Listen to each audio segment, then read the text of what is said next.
90. 90? Yeah. Okay. I don't like 90. I'm going to say no. Just so Okay, you know. that's fine. I move that in this matter, the liens be released in consideration of payment of $10,000 within 90 days. Second. Okay, so motion and a second for $10,000 within 90 days. Any further discussion? No? We're going to vote. Oseklis, No. Hensler, Yes. Hanshaw, Yes. Wilson, Yes. Williams. Yes. Okay, so if you can pay $10,000 within 90 days, the rest of the lien will be forgiven. Thank you. Clerk right here, Hmm. she'll have some paper, excuse me, some paperwork for you. Very well. Thank you very much for your time. Thank you for your consideration. Thank you, I know you're carrying a big burden. Oh, yeah. Well, you see the age I am, I've been through it, so, yeah. Oh, she's sharp.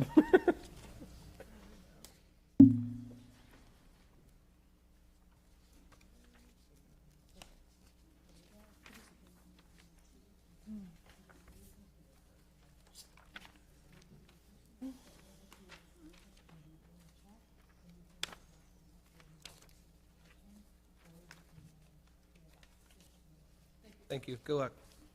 All righty. And our last one? All right, next we have LR2, property address 2131 Central Ave. Current owner is MDC and NC Rentals LLC for liens associated with case number 21-21260 regarding a zoning prohibited use violation. The total amount of liens certified here is $23,800. And for the property, we had a telephone and email call with Michael Sabran regarding the parking lot and providing an extension in September of 2021. We posted the notice of hearing at the address in January of 2022. We had an additional telephone conversation, this time with Henry Hart of H30 Design, and they stated that they're under contract to obtain a permit. There was no attendance at the January Code Enforcement Board hearing, so the board gave 25 days. We had no attendance for the next 3 special magistrate hearings, March, April, and May. We received an email from the attorney in June of 2022 stating that the owners had been out of town and they're working to subdivide the property. There was attendance at the June special magistrate hearing, but a partial lien was still certified for $5,000. The owner representative was present again in July of 2022, and the lien was extended by the special magistrate by 30 days. The case was then closed August 10th of 2022, and we have Michael Sabran here to speak for the property.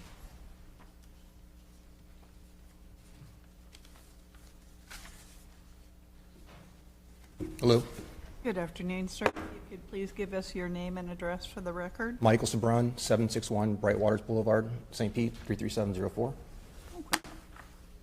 So, tell us why nobody bothered to attend hearings. To be honest with you, I was not even aware. I handed it off to my attorney. She told me everything's gonna be taken care of, and I let the attorney handle that one. So, is he still your attorney? She? No, well, it's his family friend. And just to follow up on that, in your explanation, it says that we just noticed these liens and we didn't know any of these things were not permissible, but clearly you did know because. I did know about the liens. I didn't know about the liens. I thought that they were closed and done by the attorney, and I just got them. I just noticed the lien because they did a title search on the properties because we refinanced the properties. And that was the first knowledge I got for the past 3 years. So did you think that these had been paid? No, I just thought that the attorney took care of it. Not paid, 'cause I would have remembered the payment. Taken care of it as in they just went poof? No, like because we changed the surface of the parking lot, and it is a private parking lot, so I didn't think that we had to abide by the public parking rules. Because it's attached to the doctor's office, right? It's attached to our administration office, and it's used for employees only. It's actually a towaway parking lot. It's the one, okay. So, okay, I'm confused. Is there a structure on the property? Yes, there's a structure, and then the parking lot's right next to it. And who occupies the structure? St. B Pediatrics and Your Kids Urgent Care. So you're receiving rent? I'm sorry? You are receiving rent then? No, we own the building. They're tenants, right? Technically, yes, tenants. Pay you rent? It's a family, it's an arm's length. We own MDC, the owner's MDC also owns St. Pete Pediatrics. And those are the 5 other properties you own? I'm sorry? It shows here that you own 5 other properties? MDC owns a total of 9 properties. Are they all rental units, commercial rental They're units? all St. Pete Pediatrics. Yeah, because, I'm sorry, you're the doctor. No, I'm his son. You're his son. That's why I'm like, I know the name. Okay, so, but the family owns all the doctor's office, because the doctor's offices have the same name, Correct. right? Okay, yeah. And Clearly it's, don't yeah, have children. yeah, it's good. But y'all aren't collecting, okay. Okay, so let me ask you this, Ms. Zafra. The zoning prohibited use was, can you quantify for me what that was? Yes, so it looks like the parking lot had gravel and crushed shell, which was not an approved surface and would require a permit. So Okay. the last certificate of use for the parcel was for a parking lot, but it had to be grass except for the ADA spots. And just to clarify, this parcel's not actually attached to the structure, it's its own separate parcel. So it's not like a parking lot within the overall full parcel where the structure is as well. So they're not next to each other? They are next to each other, but they're separate parcels, so this is just a vacant lot next to the actual office building. So would the violation have been different if the parcels were unified? Yeah, likely because that would have all fallen under a site plan that probably would have required parking, and then you're probably in that instance paving it and curb stops, the whole 9. So, Which is odd, because one of the things that they have in the notes is that they were working to subdivide the property. Yeah. I think my attorney wasn't aware that they were separate parcels. He seems very good. I was gonna say, y'all need a new. I appreciate that. Yes. Oh, okay. Yes. they used to be, it looks like originally this was platted as 2 separate parcels. Then it was combined at some point, so maybe that's what they were mentioning. That could be what they were talking about, is maybe splitting it back off again, but Way to bail her out, Joe. just, So, Mr. Sabron, you were just here for the previous one. Our purpose with this is not to necessarily penalize people per se, but to try to make the city whole. What in your mind would be a fair outcome today? I like her percentage. I'll use that exact percentage. Good response. I'll read something. Yes, please. I move in this matter, the lien be released in consideration of payment of $11,000 within 60 days. Second. Okay. So we have a payment of $11,000 within 60 days. Any discussion? I was just curious of what your Speak calculus into was. the mic, please. I was just curious what your calculus was for that dollar value. I split it in half because the first 2 were 70-something. Oh, I see what you're saying. Okay. So I could have said 13.2, but I decided to do 50% split Sure. for all the time that the city put into this case. May I ask one That's question? my reasoning. May I ask one question? Okay, You can in a minute. thank you. Okay, let's vote and see where we are. See where it goes. Auseklis, Yes. Hensler, I gotta be next. Yes. Hanshaw, No. Williams, Yes. Wilson. Yes. All right, sir. You are willing to pay $11,000 within 60 days. The rest of the liens will go away. Okay. It might behoove you to keep a closer eye on your attorney to make sure that some of this stuff gets done. And you did have a question. Being that it's a private parking lot, did I really break any violations from the get-go. Yeah, and that's what I was referencing with this being a separate, I think that Ms. Offer referenced that there was approval to park there, but there were specific conditions that had to be met in order for that to happen. And the whole point of the violation was those conditions were not being met at that point in time. Okay. So there was, we approved that parking, but it was under the stipulation that these conditions were met, and you weren't meeting those conditions at that point in time. Got it. Yep. So, if you'll see the clerk. Okay. She will have paperwork for you. Thank you very much. Take care. And this concludes the October 2025 Code Enforcement Board lien release hearing. We're done.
Hi, I'm Jane and I work at Sunken Gardens, and my job is to take care of the parrots, 2 kookaburras, and a flock of flamingos, interact with them and just really enjoy the little slice of paradise at Sunken Gardens.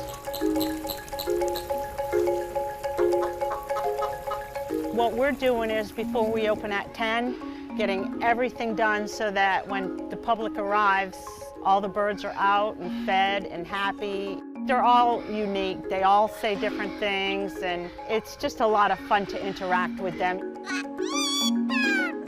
I love this job because it's unique. I don't think I'd ever find another one like it. It's just a really fun experience for me.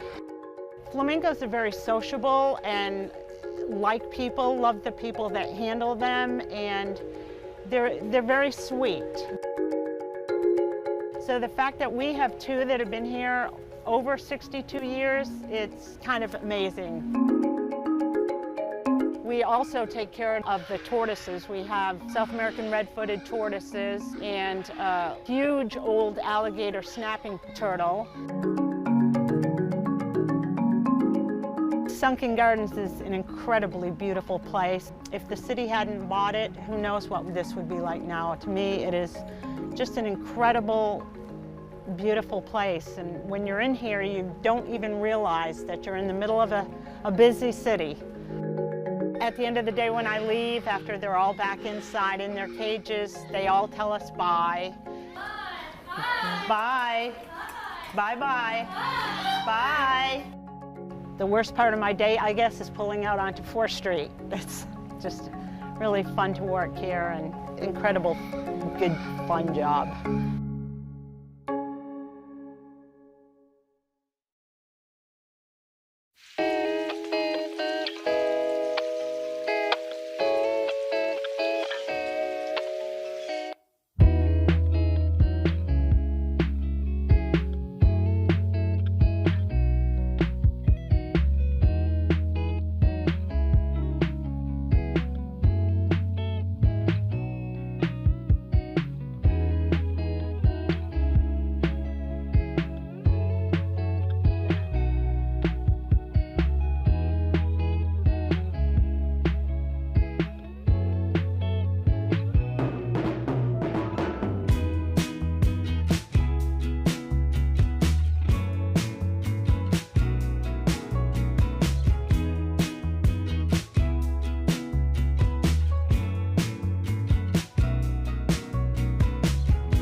St. Pete, I'm Amber Bolding, your Emergency Management Manager, here to explain the difference between floodplains, FEMA flood zones, and evacuation zones.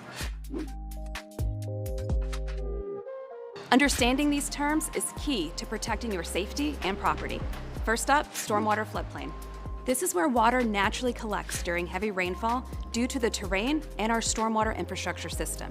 If you're in a stormwater floodplain, your property may be at greater risk of flooding from heavy rain. Next, FEMA flood zones. FEMA identifies these areas based on flood risk from storm surge or proximity to water. This affects flood insurance requirements and building regulations. Finally, evacuation zones. Set by Pinellas County, these zones indicate areas at risk from dangerous storm surge during hurricanes or tropical storms.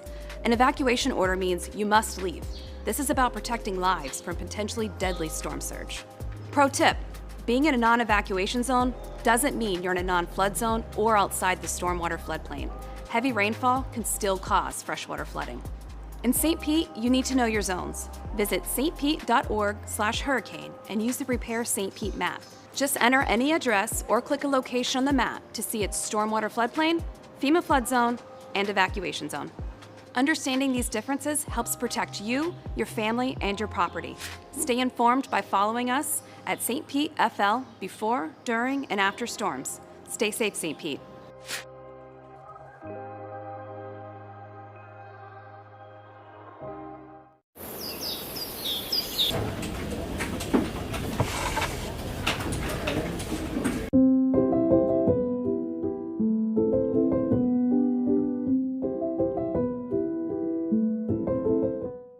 I'm Paul Laverne. I'm a Library Assistant 2 with the City of St. Petersburg Library System. My number one job is customer service. It's a different day every day. The tasks may stay the same, but the people that come in change your day. You talk to different people.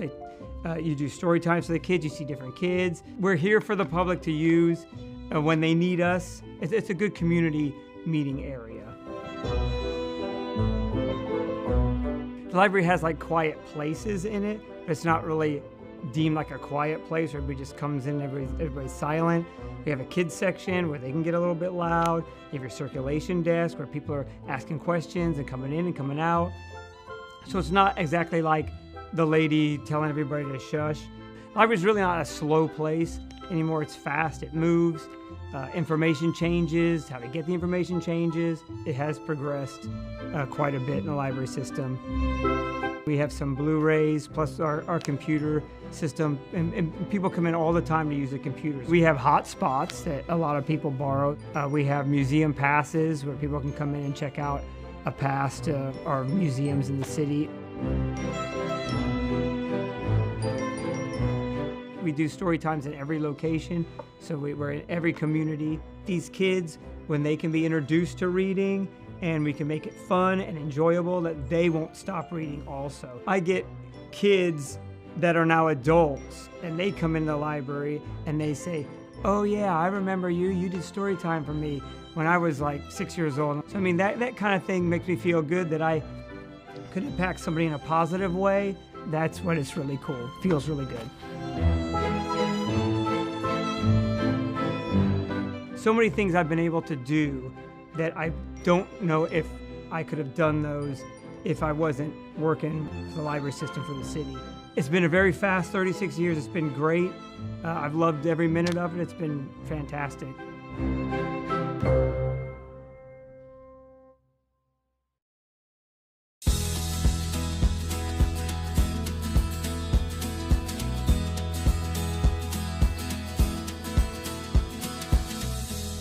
District 5 is at the southern end of St. Petersburg. It's bordered by Tampa Bay to the south, Bogosiega Bay to the west, 4th Street South to the east, and as far north as 18th Avenue South. I'm Deborah Figgs Sanders, your council member for District 5, an immensely diverse district that is home to many of our city's treasures.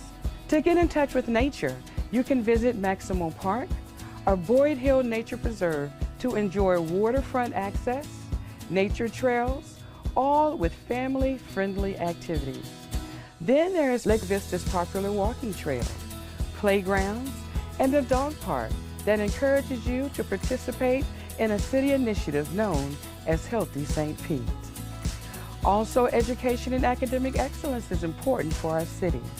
And in District 5, you will find 3 of Pinellas County Schools' finest in Bay Point Elementary, Bay Point Middle, and Lakewood High School.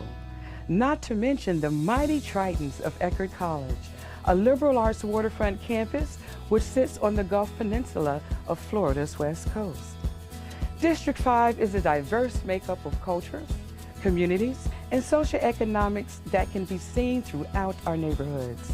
Lake McGorry Shores offers a sense of community, or the Pink Streets in the Pinellas Point neighborhood that are a unique feature not seen anywhere else in the city. Our growing economy, friendly residents, and beautiful coastline showcases our best about living in St. Petersburg.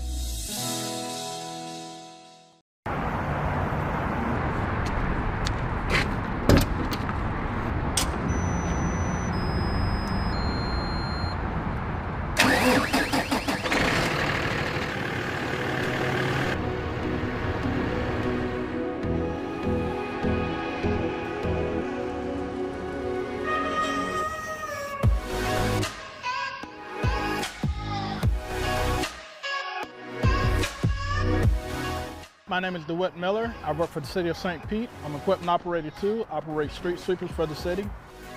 I'm a second generation street sweeper operator. My dad did it. I like it, I'm by myself. It's no rush, get a certain area done. The object is to get the area clean. Like you gotta go and say, oh, you gotta get the area done in one day. That's not how we operate. The object is to get it clean and do the best that you can. Street sweeping is very important, I think, because without street sweeping, you would have all the pollutants build up in the curb line and the gutters, and then it would make the streets flood. Pollutants, what I mean by that, you got sand buildup, leaves, trash along the gutter lines. My job is to keep it clean, pick it up.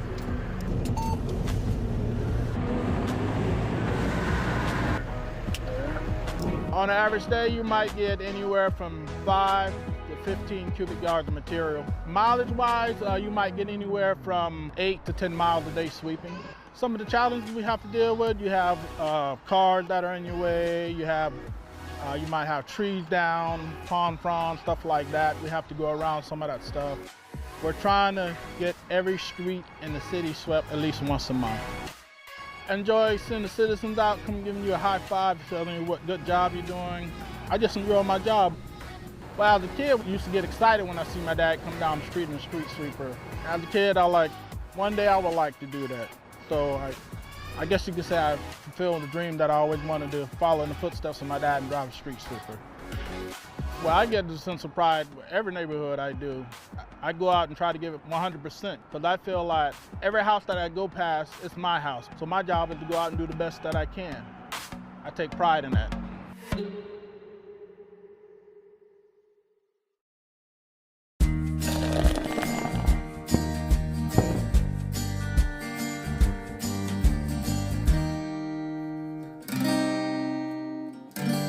What do you know about the Coliseum? That was a boom time development, wasn't it? It was pretty much the place where people went. Sure. For entertainment. I mean, you hear some of the stories of the bands that played there, and it was amazing. Most of the big white swing bands, I think, played there.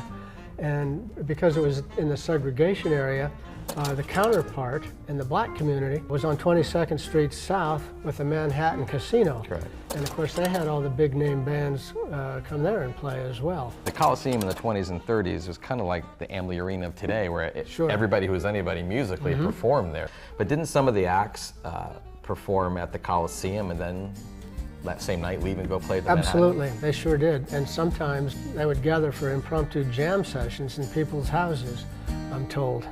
That's very cool. Yes, it is.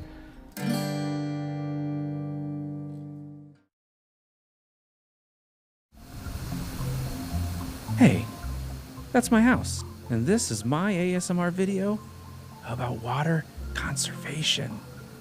I use water wisely.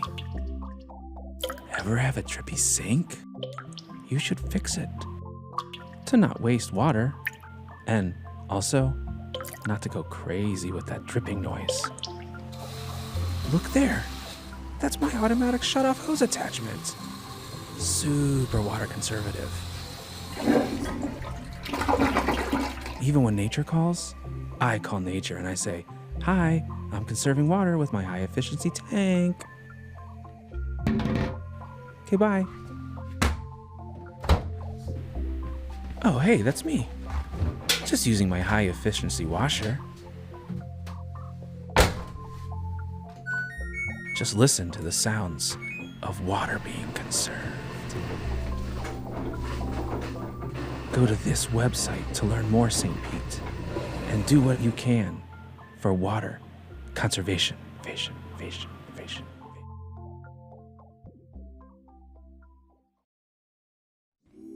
The American Rescue Plan Act provides relief funds to governments negatively affected by COVID-19. The City of St. Petersburg has received about $45 million in the ARPA funds for investment and have identified key projects that will directly impact St. Pete residents, focusing 75% of funds on affordable housing and support, and 25% of funds on health and social equity efforts. These projects also fall within Mayor Ken Welch's 5 pillars of progress: housing opportunities for all, neighborhood health and safety, equitable development, arts and business opportunities, education and youth opportunities, environment, infrastructure, and resilience. So, what happens next? We plan to spend ARPA funds in the following categories: $34 million for housing affordability and support, and $11 million for health and social equity. Here's a closer look at the plan. To address the affordable housing crisis in the city, 75% of the ARPA funds will be allocated to affordable housing and support. The city received the Housing Champion Award from the Florida Housing Coalition, which recognizes the city for dedicating the highest percentage of COVID-19 state and local fiscal recovery funds from the ARPA to affordable housing. What might that housing assistance look like? Financial assistance toward things like new housing units, shelters for families in need, and additional supportive services. With the rest of the funds, the plan addresses mental health challenges and food insecurity. 25% of the ARPA funds will be used to develop projects that treat root causes of these conditions and situations. Things like food security programs, mental health counseling, youth development and nonprofit funding, and other neighborhood services. For more information about the city's use of ARPA funds, visit stpete.org/ARPA.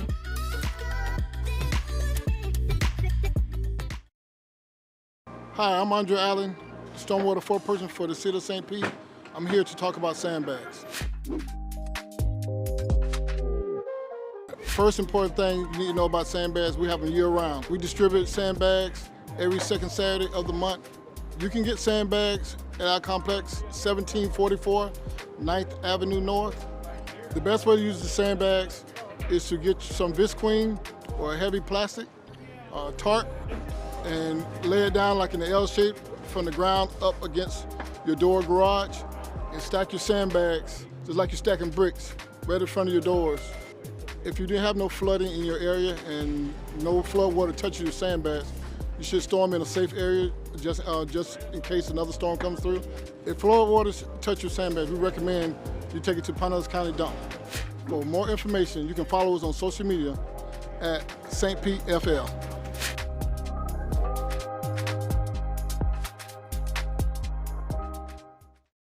To address St. Pete's growth and rising housing costs, Mayor Welch launched the Housing Opportunities for All plan in April of 2023.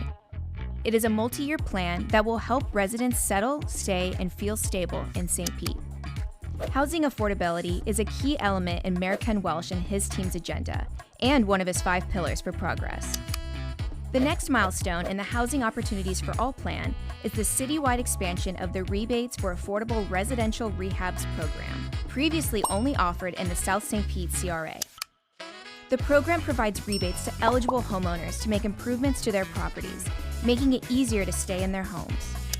Examples of potential improvements covered by rebates are structural repairs, roof replacement, electric and plumbing upgrades, window and door replacement, HVAC replacement, insulation upgrades, kitchen and bath upgrades, and accessory dwelling unit construction.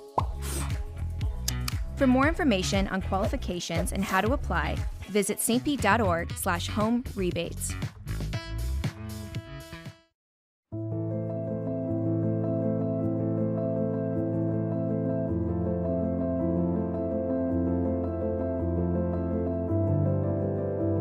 Growing up, one of my biggest female role models was my grandmother. My grandmother was an incredible woman. She was hardworking, she was kind, she was sweet, but she was tough. And she really taught me from a very, very young age how important it is not only to work hard for everything that you want, but once you achieve those things, to give back to others. When you look at who did I look up to, I have to say my mother was definitely the primary one, because she was actually able to take so little and provide so much. She taught me what fortitude was. She taught me what commitment was. Even in this day and age, it can be really tough for women who are, aspiring to achieve their career goals or their own personal goals for their life. For those of us who are at this level, who have, accomplished some of our goals in life, we have kind of a responsibility to reach our hand out to that next young woman, grab her hand and pull her along. Well, I think growing up, children learn from those who are around them. And even as they're babies, they mimic everything that their parents do and what they teach them. And I think having the positive role models that are necessary to make the right choices in life, role models are helpful.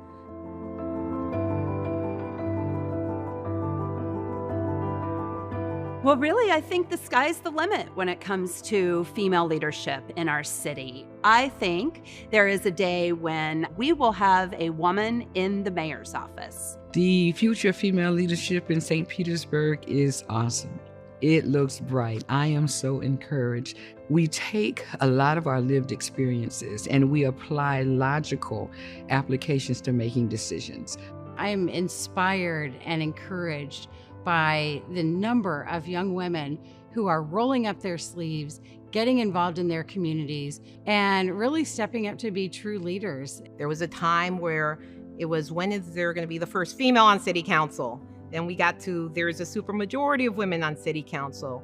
And I think that question in terms of whether or not women can be a part of our city and whatever leadership position isn't a question anymore. Women do lead. Women have such an important role in our culture. And the future of the women in St. Pete has never felt brighter.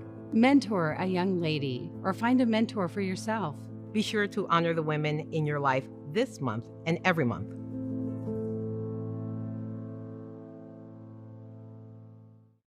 Hi, my name is Megan Orlando. I'm the Emergency Management Specialist for the Office of Emergency Management in St. Petersburg, Florida. I'm here to talk about Alert Pinellas. Alert Pinellas is our emergency notification tool. That's how we get our emergency notifications out to the public and to our communities. Alert Pinellas can distribute a wide range of notifications, watches and warnings for tornadoes, storm surge, high winds. It can alert for shelter evacuations, for boil water notices, and hazardous materials incidents. You can register for Alert Pinellas using the link on the screen. You can register with your email, with text messages, or to receive a phone call. Pro tip, you can add the Alert Pinellas phone number to your phone, so that way you know when you're getting a call from us. Opting into Alert Pinellas is the best way to ensure that you receive emergency notifications from your partners at the City of St. Pete and Pinellas County. Every storm creates its unique hazards, so follow city socials to stay up to date on the most important information.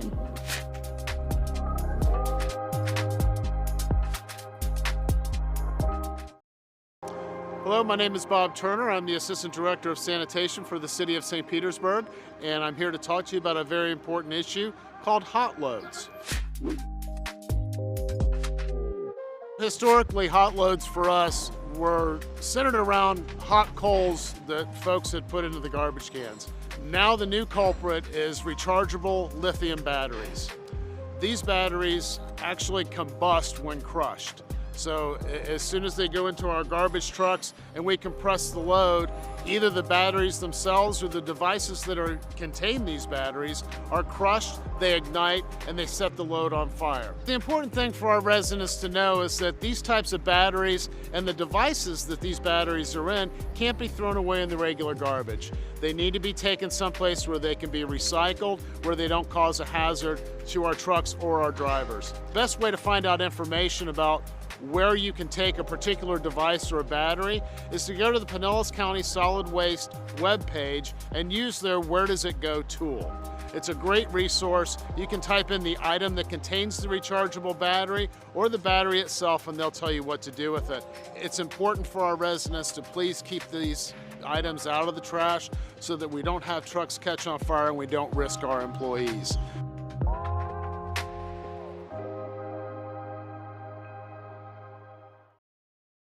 So the one thing that I would like to lift up and make sure that everybody hears is that there's two Child's Parks. There's the Child's Park that you hear about and that you read about, but then there's my Child's Park.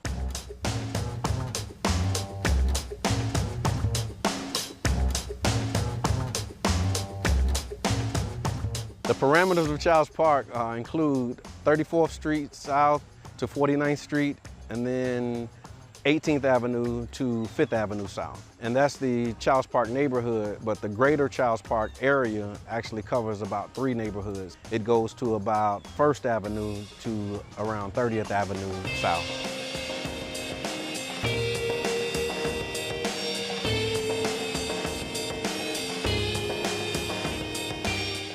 I believe through the YMCA, the library, and the Rattlers organization has become very instrumental in helping our youth and children become very productive adults. The Rattler program into a GAP program that's designed to engage the community, to build family and community and crime prevention by keeping the kids engaged in youth activities. I think the emphasis for developing youth in Child's Park arises from some statistics that we received, is that Child's Park had the highest concentration of youth in the city of St. Petersburg. What we promote is family and community. So what we're trying to instill in them with the program is that we are one big family. Because a lot of the initiatives and things are always focused, they're heavy focused on programming, or some type of, regimen or awareness piece or a pledge or something else. And we felt that it was important to just allow them to have a space to just come and have fun. We're solely manned by volunteers, and we let them know that too. So we want them to come back and be volunteers, so the torch is just passed on, so we all learning from one another. They're not just focused on the athletic aspect of it, but they also focus on youth development. So they have a tutoring program that they do. And with the YMCA, you have the Rattlers and you have the other programs that's offered. When kids get out of school, they have a place to go. They have the library there. The STREAM Club stands for Science, Technology, Reading, Engineering, Arts, and Math. We meet every Friday afternoon at the Child's Park Library.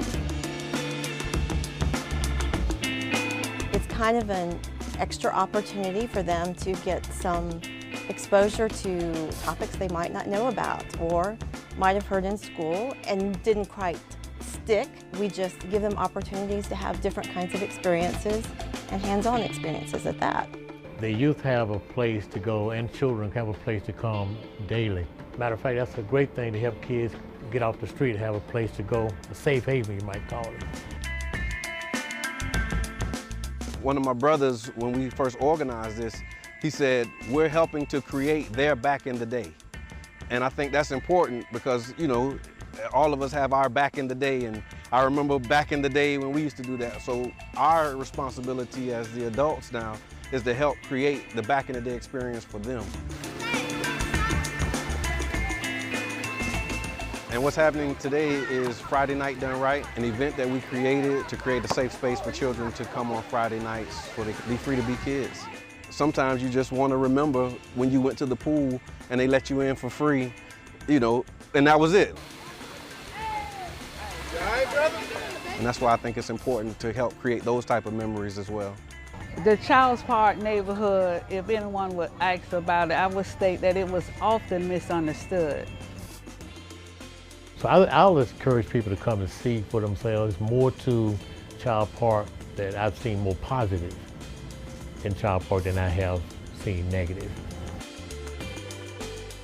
And my Child's Park encompasses everything that we described today, and I hope that you will gravitate towards that and balance that once you hear the other stories and the other narratives that come out about the neighborhood.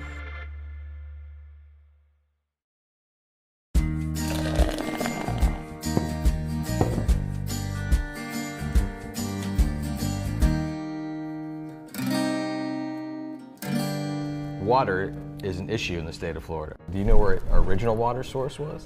Back in the day, I believe it came from what we call Mirror Lake today.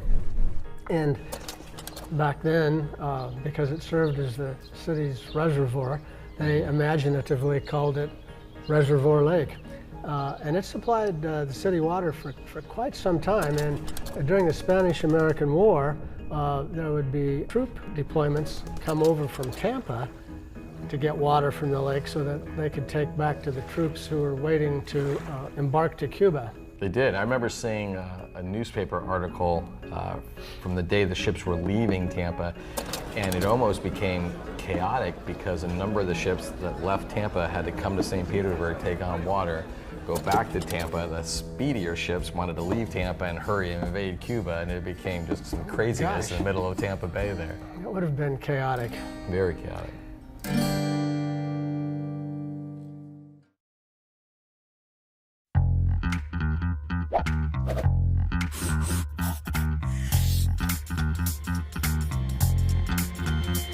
Hey guys, Ken Wells here again on our Sunrunner tour. Today I'm with Catherine Woods, who was the artist that did so much of the work that you'll see at the stops. Thank you for joining us, Catherine. Oh, my pleasure. Tell us a little bit about what the art means. Absolutely. Since St. Pete is such a mural city, if you took all the glasses out of all the shelters and put them together, it kind of looks like a mural, a continuous mural. If you take the glasses and where they are at all the 16 stops, they all relate to the neighborhood. It's like the welcoming front porch to the community and the neighborhood that it's in. What's the message you want to convey to folks who might be from out of town that see that? I just want them to feel the joy of St. Petersburg. The colors are joyful, the way the sun comes through it's a very happy thing, and I just want them to feel that. And what drew you to this project in the first place? How'd you become Oh my gosh, involved? how could you say no to that big canvas? There's 2 glasses per station, and each one is 5 foot by 7 foot, 16 stations, so that's a lot of glass, and that's a lot of chance to get a message across and do a lot of beautiful color. Well, thank you. It's beautiful art. My pleasure. And it tells the story of St. Petersburg. It does. Thank you, Catherine. My pleasure.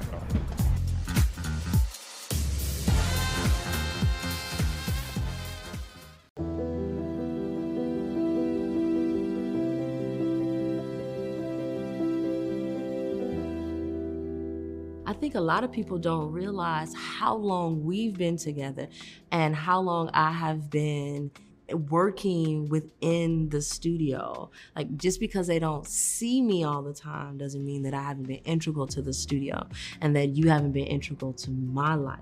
Like, you've been my mentor here since 2008, and I love this space.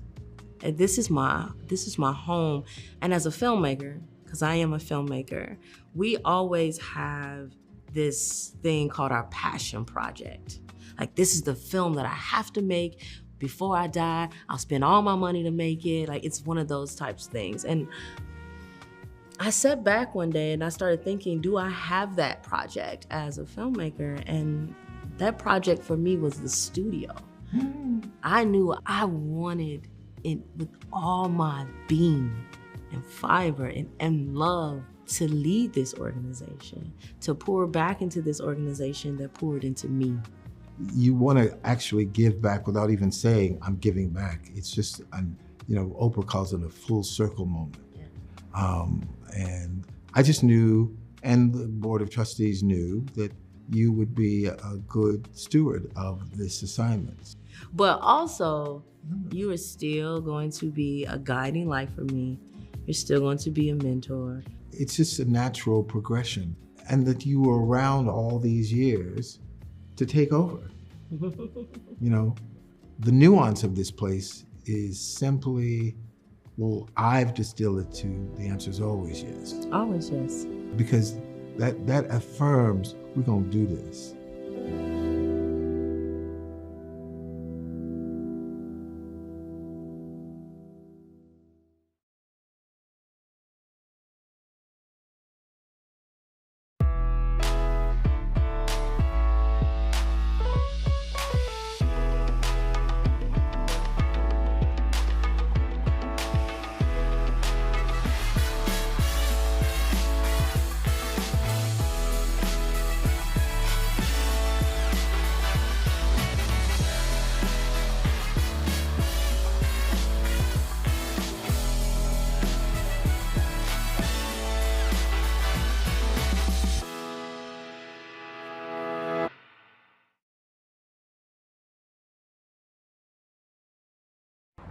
The Pinellas Trail is probably the best way I've found to get all over the county without worrying about traffic or my pace. It's just a way to get around and have fun.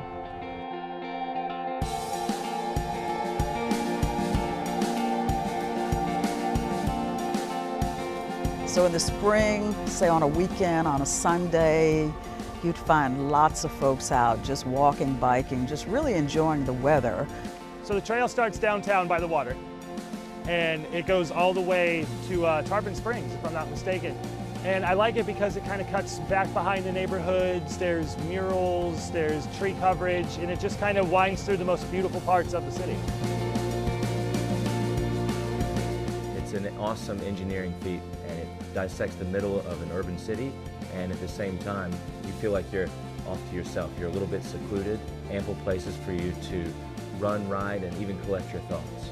It's pretty quiet and peaceful. Quiet in the sense that there's typically during the day a lot of users on the trail, so you're never by yourself, but everybody's kind of in their own world, so it's not a lot of noise. We were looking for a place that would be a hub for a healthy and active community, and one of the big things we wanted here was to have a place where people could run and walk right near our location. Pinellas Trail, which is right behind our facility, turned out to be the perfect location. We do lots of events here at the store. We do probably about 100 free community group runs from here where we're using the trail. Have a great walk, have a great run, guys. The running community in St. Pete is so supportive and so encouraging of all of the runners, no matter your pace. Everybody's just encouraging you along the way. And so when I went to my first group run, I invited my mom to come and do an evening walk with me, and that became part of our weekly routine, particularly in the spring. We do 2 runs a week, Monday and Thursdays, where we're running on the trail. So that's 100 times every year right there that we're out running on the trail with a group of people. I retired from Pinellas County in urban planning, and so I was involved in the initial planning for the Pinellas Trail. We saw it as a means of providing a facility that could be used not just for recreation, but health-related benefits as we deal with obesity and other issues. So our planning was from the perspective of an alternative to on-road facilities. So a lot of times here in the store, we encourage people, just go out there and see what happens. Don't have any set expectation for how far you're gonna go, how fast you're gonna go. Just get on the trail and have fun. The scenery is probably why I started using the trail as much as I did. The murals, number one, are my absolute favorite thing, and they're constantly changing.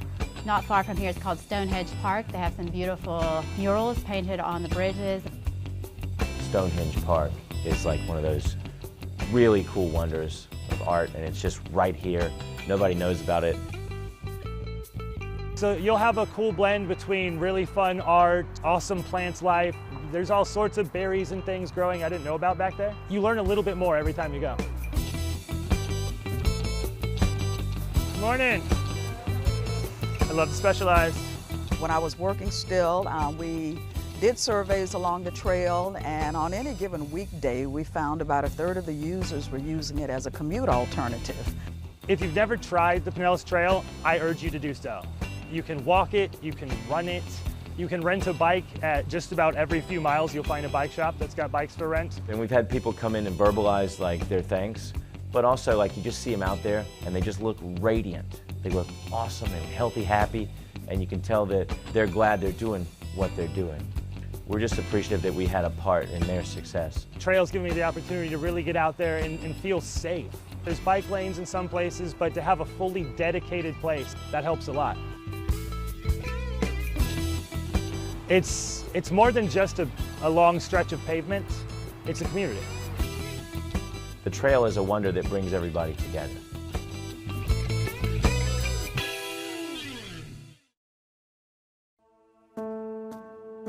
My name is Jeremiah Daniels, and I am the first African-American male salutatorian for the Boca Ciega High School. My definition of a trailblazer is somebody who breaks away from the norm to create their own path. They're not a trend follower, but they set their own trends. And the big thing about it is that not only do they do something new, but what they do is something that allows more people behind them to follow in their steps. Growing up, I would say the trailblazers in my life, I would say Jackie Robinson. When I was growing up, I played baseball, so that was a big part of my life. And knowing the role that Jackie Robinson played, that was obviously a big trailblazer to me. Throughout my 12 years of school, I've had pretty impactful mentors. My Algebra 1 honor teacher, her name was Ms. McAlpine. She gave me advice that would be greatly used during my high school career, even when I was back in middle school. And even now, I still keep in touch with her. I would definitely say there probably are some who see me and are inspired. I hope that by me doing just what I do, that I do inspire others. So that way not only they accomplish what I did, but do greater things above what I did. It's a phenomenal opportunity to be able to give the last few words to our graduating class and those in the stands. Please welcome the first African-American male salutatorian in Boca Ciega history, Jeremiah Daniels. It was a great experience. A little nerve-wracking being on the stage and seeing everybody, but once I did start talking, it all came out pretty smooth, and I'm just glad for the opportunity. No matter where we go from this point, we must be tenacious. Obstacles are in your life for you to overcome it. It's down to you to overcome it. There's support everywhere. You just got to know where to look, and they can help you overcome the obstacles so you can do it. It's when you say you can't that you won't. Like Moneybagg Yo said,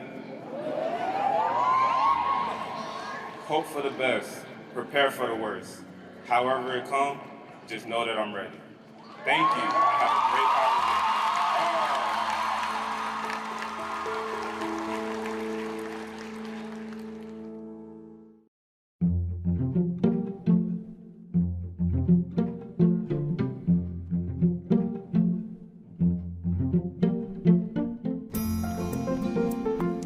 Baba.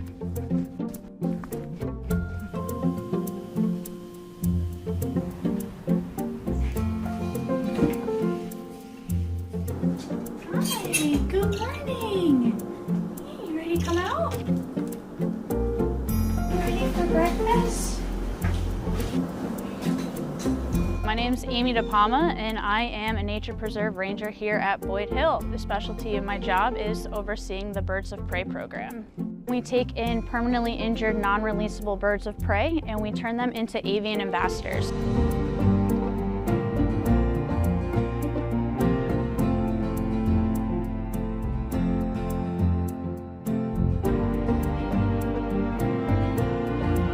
We take these birds all throughout the county, from the Saturday morning market to schools to assisted living facilities.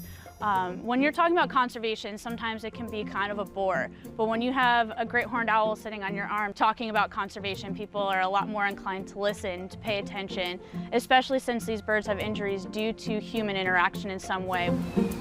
Conservation efforts in general are really important around the world, but specifically here at Boyd Hill because we do live in one of the most densely populated counties in all of Florida. It's really important to conserve these small parcels of land. All of these birds that we have here live throughout Florida. We also have to worry about their diet and feeding them, so we weigh them almost daily to make sure that their food fluctuates with their body weights. We also have to do medical care, but aside from me, we have 54 volunteers that help make this program run day to day. There's a lot of maintenance that goes along with these birds, and it's a group effort. It's not just me. Step up. Up. No, you want to face everyone, huh? You got an audience. They're just like people. They have good days and bad days. So sometimes when you walk in, they want nothing to do with you, and other times you're walking around the corner and they're chirping and yelling, saying, come in here and feed me.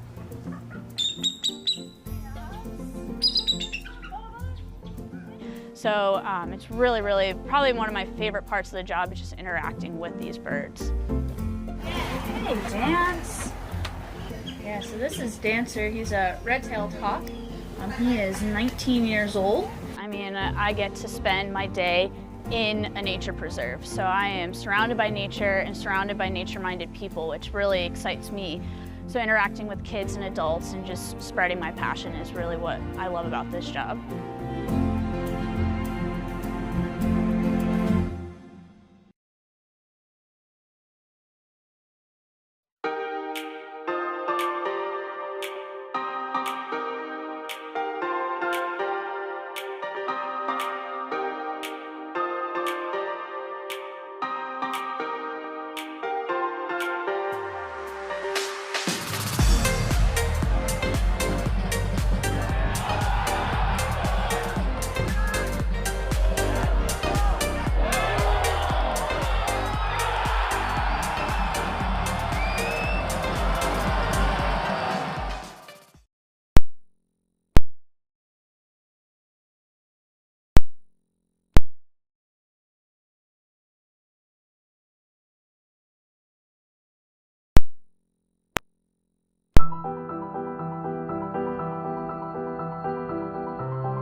In DC, he is actually laying in wait on Zoom at the end of this meeting, so recognizing that we are still within a federal shutdown. I talked with him this morning. There isn't a ton for him to really share more than what we're seeing on the press, but if you did have any questions and time allots, we do have him here. So I just wanted to let you know that, but it is not on the agenda because for today, we are looking at really trying to bring our state legislative agenda in for a landing, hopefully to be approved at our next meeting. So with that, I will entertain a motion for approval of the agenda. Move approval. All in favor? Aye. Aye. And you have your September 4th, 2025 minutes. I'll entertain a motion for approval. Move approval. All in favor? Aye. All right, let's get right into it. So we are joined today by the Southern group. We have John Stewart and Oscar Anderson, who is on the Zoom, I believe. We are only looking at the room 100 screen here. Yes. So I don't know if we need to switch this when they come on. The camera's not on. So Gotcha. Okay, perfect.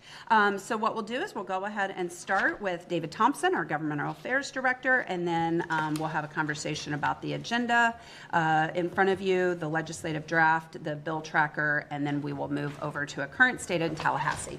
David? Thank you, Chair.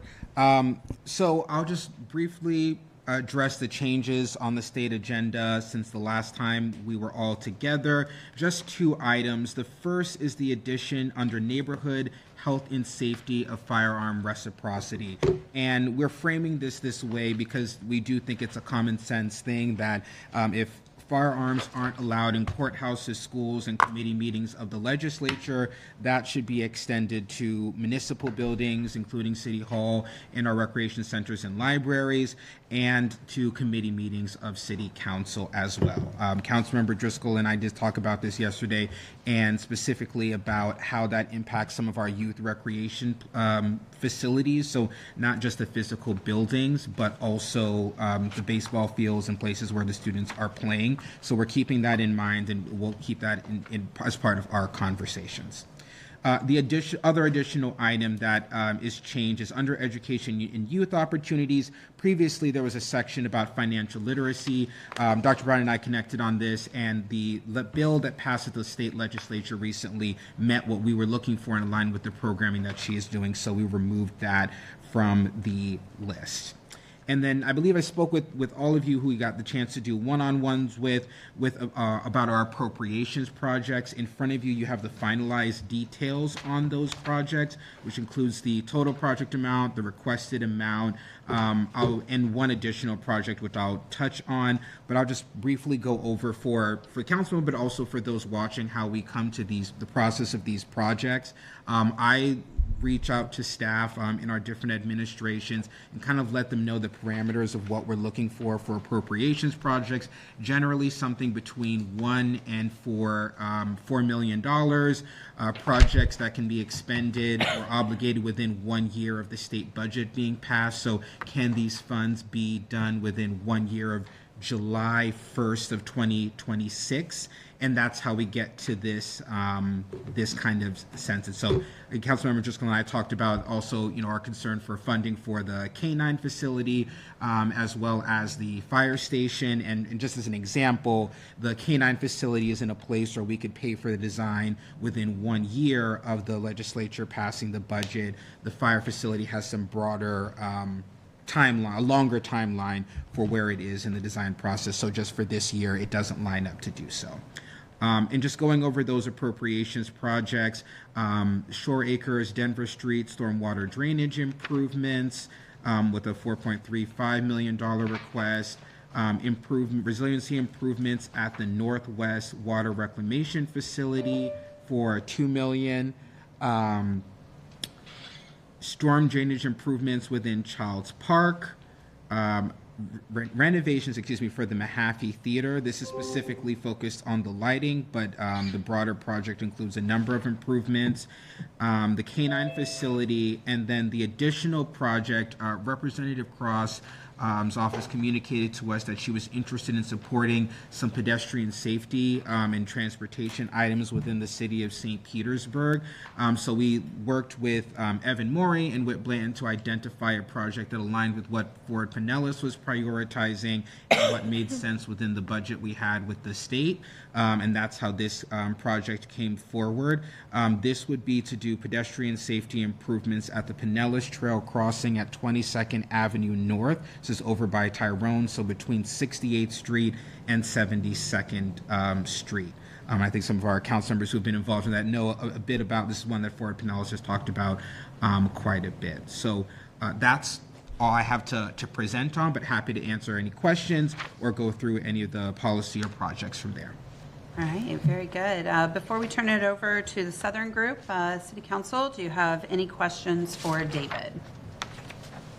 Should we go ahead and move on to our current state in Tallahassee? So, John, we'll go ahead and turn it over to you, and Oscar, who's joining us on Zoom. Yeah, absolutely. So for this session, we do expect it to be a little bit crazier than the last session. We have lame duck governor, lame duck Speaker of the House, lame duck Senate President, so it's going to be a fairly crazy one. They are looking to cut spending even more this time, so that's going to be a difficult task to get over. The Senate President last year was asking for his top 2 priorities from the members. Now he's asking, or sorry, top 3. Now he's asking for the top 2.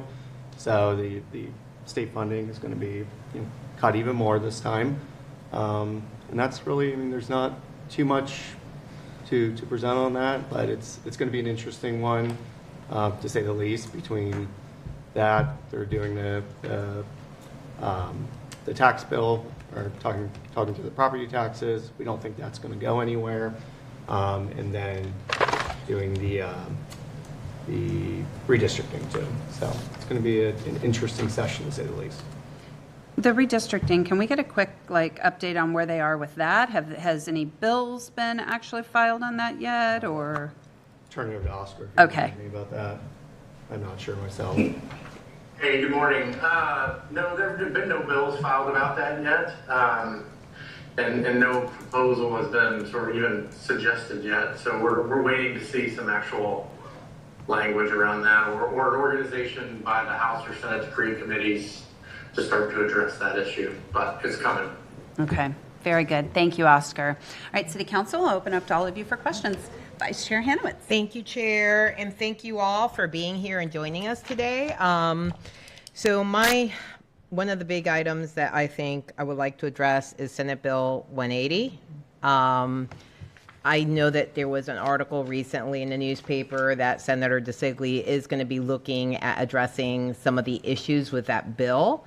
There have been lawsuits filed, understandably so, because of the broadness and how it's basically tied the hands of all the municipalities, cities, and counties within the state. It was supposed to be geared for storm recovery, yet it affects everyone in the state of Florida. And if there's one thing that local government should be doing is land regulation. I mean, that is in the province of the localities that are dealing with all the issues. They know best. And I try to explain to people when I go to meetings and neighborhood meetings how tight our hands are right now, where literally nothing can be done. The language is extremely broad, it's very vague, and I just want you all to talk a little bit about the Senate bill and first of all, what's happening statewide, other counties, and what you've heard and their reactions to it, and then what you see happening and how the conversations we're having in terms of addressing all the issues. Because if they're going to tackle this bill, I don't want it to be just like, okay, we're just going to take off the October 1st, 2027 date. Right. I mean, there's a lot more in there. Yes. I didn't say you did a perfect job of kind of laying out what the issues are of the bill, what it means for our cities. And you also heard when Senator DeSigley was here, his initial discomfort or intention to remove those policies, and it got a little complicated in the negotiation process at the end of session. I think that's a good way of looking at the layout of it, is that there are still members who did not want that language in the bill to begin with, and there are still folks on the House side who wanted that language in there. And it really will ultimately be a struggle. I do want to turn it over to Oscar. He's the Southern Group's housing and land use expert for any additional context that he wants to provide on what SB 180 is looking like. Sure. Clearly, Laura did not give you that description of me because that's way too nice. Yeah, so I've been in several meetings with city and county, the associations with the league and the association of counties, and obviously I think there's 25 cities and 2 counties that are part of the lawsuit. And we've been in direct conversations with Senator DeSigley, and he has expressed some interest in trying to change some parts of it. We like to kind of describe them as there's 2 kind of buckets, really 3. There's sort of the low-hanging fruit issues, we'll call them, which are conflicts with other parts of state statute or federal law. Like, so in the case of Orange County, they did their ear update to their comprehensive plan, and it was found not in compliance by Senate Bill 180, but they're required to do that by state law. So trying to get rid of those conflicts that have occurred sort of naturally, just because of other parts of the statute, or you're under B&P by DEP, and you can't enforce it because you can't make any changes that are viewed as burdensome or restrictive. Those are kind of the issues we consider low-hanging fruit, that we feel like there's a good chance there'll be some of those will be addressed this year. It gets more complicated when you try to like find definitions for burdensome or definitions for restrictive and what those mean. I think the biggest challenge is going to be, candidly, at least in the past, if there are lawsuits, active lawsuits going on about stuff, the legislature uses that as an opportunity to sort of wash their hands of it and be like, well, we'll just see what happens with the lawsuit and then we'll fix it if we need to. So there's some angst amongst the association lobbyists, cities and counties about that. You still got to do it, like it is what it is. And we're all engaged every week when we meet and have conversations about this. It's like it's topic number 1, that and property tax reform. So we'll hopefully we'll make some progress, at least on the low-hanging fruit this session. Has there been any response from the governor's office on Senate Bill 180 or anything that you've heard about? I mean, the response from the governor's office has come through the Department of Commerce, and denied all these land use changes. That's really the only response. I don't believe that. I mean, John may have a different opinion, but I don't think those agencies operate in a vacuum without coordinating with the governor's office. So, yeah, I point that out just because the lawsuit, the lawsuits are pending, and while lawsuits are pending, there are statements being made by the Department of Commerce referring to, as opposed to this is something that's going to be worked on, they issued kind of an advisory or guidance, just like on the guns, right? And which affects basically also the courts, and obviously those are going to be used for filings and responses and all that by the litigants. But I wanted to point that out because clearly we have, the legislature who can act and change this and doesn't have to wait for it to go through the court system. Needless to say, it'll be interesting to see how this plays out. But I just want you to know that for us, this is a critical piece of legislation that needs to change. So I'll leave it. Yep, I'll leave it there. Thank you. Councilmember Driscoll. Thank you. I actually had the same question, and that has been answered. I appreciate the discussion that we had about this, and I appreciate the efforts of Senator DeSigley and others who see the common sense changes that are needed for this. I will say I've noticed your outfit, David, and you're lucky Janine's not here today. But it's nice to see the salute there. So All right, thank you, Chair. Anyone else? All right, we'll go back to Vice Chair Hanowitz. The other question I want to talk a little bit about is on the property taxes. If you just could go just a little bit further in terms of what are the things that they're kind of looking at to respond. Obviously, wanting to get rid of property taxes, as far as we're concerned, seems insane. I've had these conversations with residents. I think they expect a level of service. They definitely expect public safety. They expect to have firefighters respond and paramedics go to their house when necessary, and police.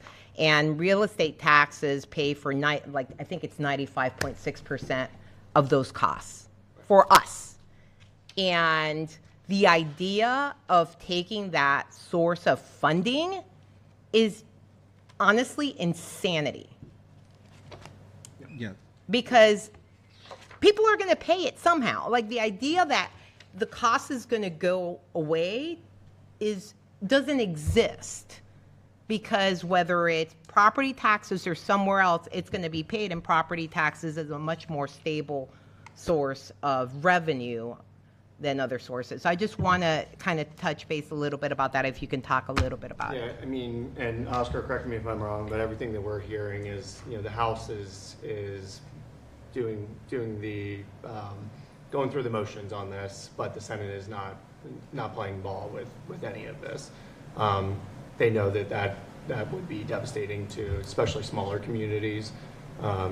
Here in Pinellas and St. Pete, we would find a way, but your Crystal Rivers and your smaller cities like that would not be able to make up that cost. So again, the House is going to go through the motions, going to come up with what their plan is, but the Senate is not looking to take it up at all. And just knowing that this would be devastating to small cities in Florida.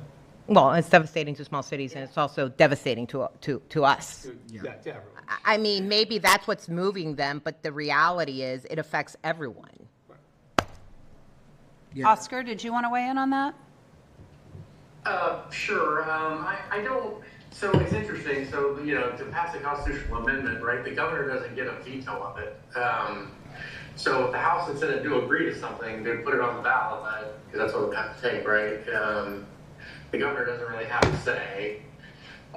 He's already threatening to bring them back if they don't do anything. And so, I don't know. I guess I feel like they're going to do something. It may not be significant. It may be, kind of the stuff they've done over the last few cycles where they're around the edges a little bit, or finding, unique cases where they get some additional homestead exemption or whatever. Mm-hmm.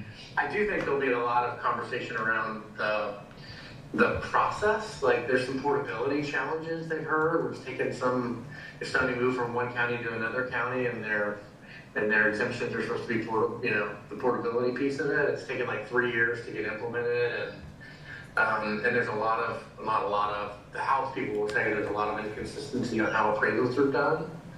And so I think you could see some trying to standardize some of that. I think the Property Appraisers Association will be very busy.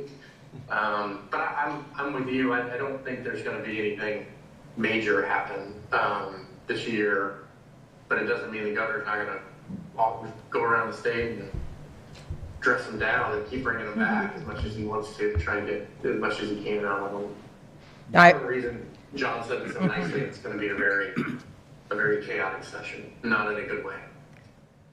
I appreciate that. And when you say that they're going to go around the edges and do another homestead, some other exemption or whatever that they're going to do, that still, by the way, lowers the money that's available for our public safety.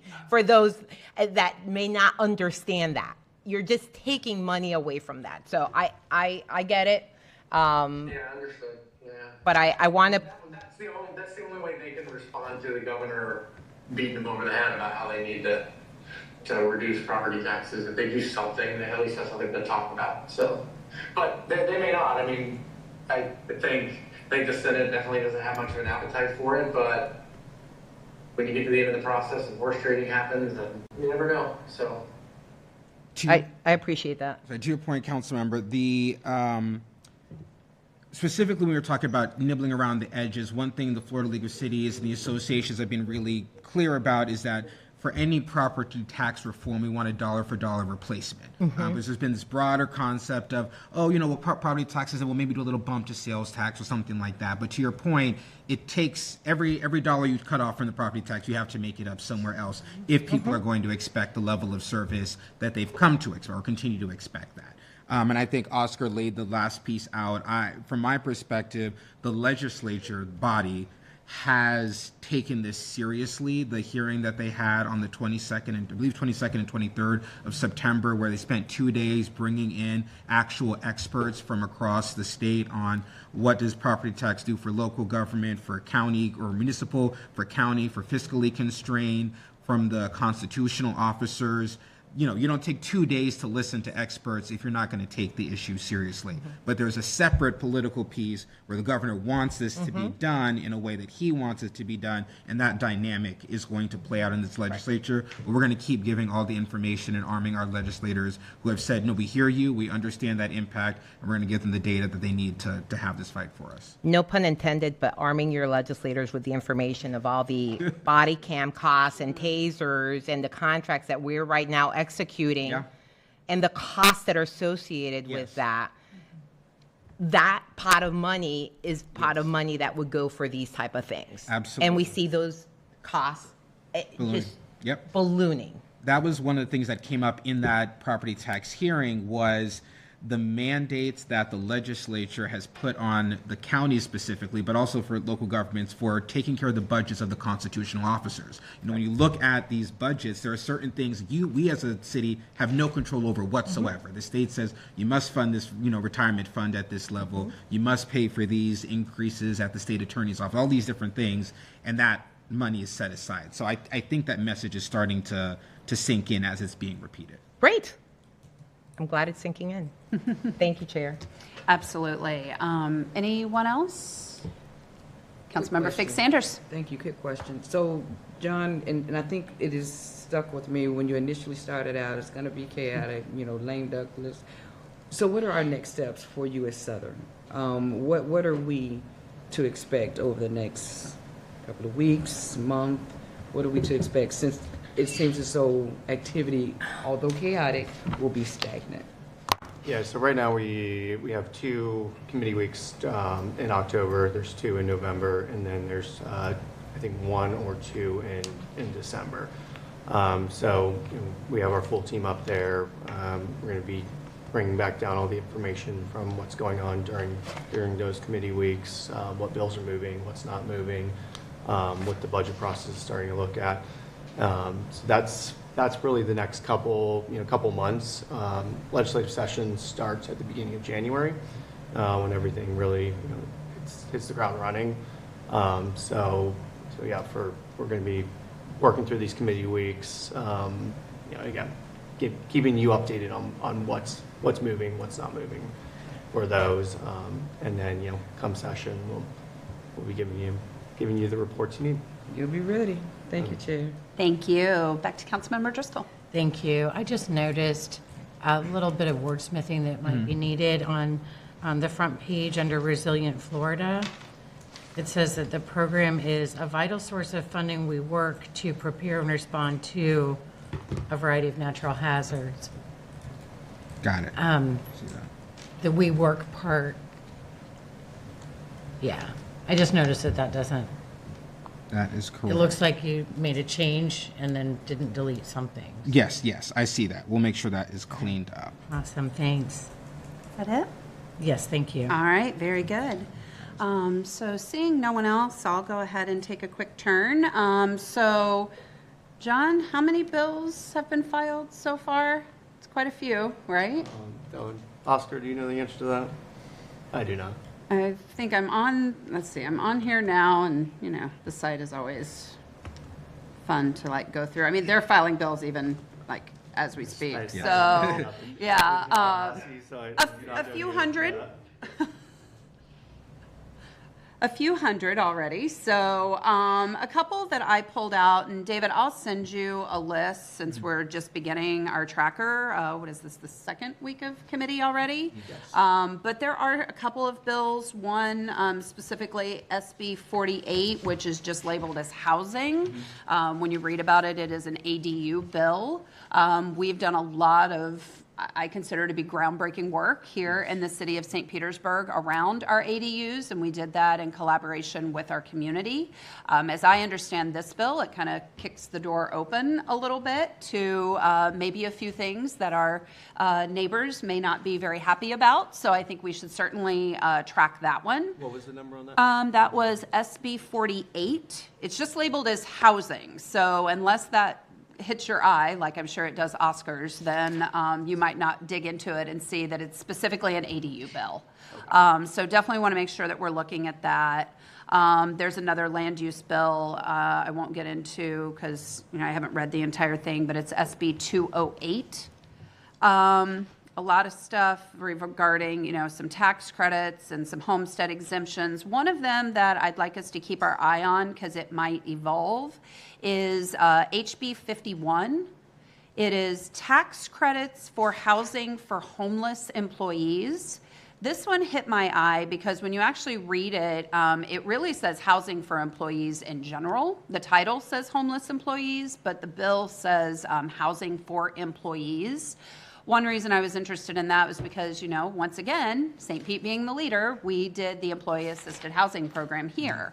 One of the challenges that we've had with working with our business community is that the business community is kind of wanting a give and take, right? If they're going to do any sort of programming for employee housing, kind of what's in it for them. They have asked before, and I've spoken with the Florida Housing Coalition about potentially having a bill that would give some level of tax credit if employers do some sort of employee-assisted program. So I would just like to keep an eye on this one to see how it evolves. That may be a place where we could work with our legislators to maybe get some good policy passed that could help some of our employers do some work there. I'll send you the rest of the list. The only other one that I will mention, and this one was pretty limited and I didn't read through the whole bill, SB 34, Historic Cemeteries Program. So Councilmember Driscoll, Councilmember Figg-Sanders, both of you may want to pay attention to that one because that may have some implications for things that you're all working on. Other than that, I'll send you the rest of my list, and it will continue to grow, obviously, as Tallahassee is feverishly working.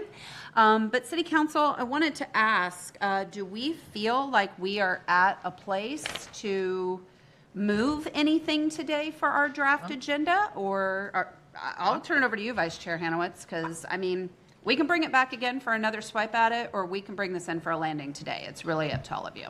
I'm frankly, when I reviewed it, first of all, there were a lot of things that I had thought about that were included, especially in the neighborhood health and safety portion of it. So I'm happy with it as it is. There could be some wordsmithing. In general, it's all good, and just fix whatever language needs to be fixed. But if there are no other council members that have anything else, I'm happy to move it. See Figg-Sanders, but you could make the motion. I'll move to approve the City of St. Petersburg State Legislative Agenda. Councilmember Figg-Sanders. I do have a quick question. Yes, and ma'am. David knows that I talked to him a little bit more about specifics of our unhoused, but because I did not get the information from HLA in time, if there's any wordsmithing that may come forward, then I'll just address it then. But I don't have to second it, but I also agree with Vice Chair Hanowitz. All right. This might be our most efficient process ever. I love it. Very good. All right. Anything else? We have a motion on the floor. All in favor? Aye. Very good. All right. So just a slight bit of wordsmithing before we come upstairs, and we will be ready to move this as all of City Council. So Thank you, Chair. very good. Thank you. All right. We have time. That's amazing. I don't remember the last time we said that in a committee. So with that, Mr. Diamond, you've been hanging on, so why don't we go ahead and, I think really what maybe we'll do is if you want to take just a couple of minutes and just give us kind of what you shared with me this morning, then we can go ahead and open up for any questions. Yeah, good morning, everybody. Great to be listening in here on the state stuff. Appreciate the opportunity to lurk in the background. Well, I wish I had any good news out of Washington at all. We are now in the third week of a federal shutdown, as you all well know, and with no end in sight, unfortunately. Chambers are not in session. Most members are not in Washington. There is no direct negotiation happening and really no process towards resolution. I think, as everybody knows, this is the fiscal year expired at the end of September under the continuing resolution. There's a demand, a need for 60 votes in the Senate to pass that CR, and the Democrats have a demand to include the extension of the ACA tax credit subsidies as part of that continuing resolution. And Republicans, both in the Senate and the House, are currently opposed to continuing that, having that in the continuing resolution, and have now voted nearly a dozen times without success on what they're calling a clean CR that does not include those tax credit extenders. Those are significant. We've talked about this in previous sessions. Those will impact estimates somewhere between 20 and 30 million Americans. So this is a significant policy item that needs to come to resolution. But unfortunately, again, there is a total stalemate on this, and I don't have anything to point to that is giving us confidence there'll be quick resolution. Again, there's not even any sort of direct negotiating happening. I know of concern to the city, obviously, our HUD dollars. We're continuing to watch those closely and maintain communication with the agency and the delegation to mitigate any potential impact from the shutdown, from HUD operations that would impact anything like that, and continue to look at other agency impacts. Nothing of tremendous significance to report right now. The administration continues to try to move some pots of money around to pay members of the military, pay law enforcement. What we might see as far as impacts on travel and routine government services is still to be determined. But maybe I'll stop there. Happy to answer any questions, and we'll continue to keep everyone updated. I know I communicate with David on a daily basis about the status of negotiations here, keeping them up to date in real time. So. Very good. Thank you, Rob. Questions, Mr. Diamond? Vice Chair Hanowitz. Thank you. So just for those who may be watching, and just from your experience, Rob, just a little maybe history, this may turn out to be one of the longest federal shutdowns ever. And I don't know if you can give some context for those, who may not be familiar with shutdowns. Typically they resolve quicker, or there is hopefully some end in sight, which we don't see here right now. Yeah, this is already, I think, either the fourth or fifth longest, and quickly moving up the charts, if you will, no pun intended. And all signs are that this could drag on for quite some time. There were not very positive statements out yesterday, both the White House and Speaker Johnson's office, basically saying we're not negotiating on this.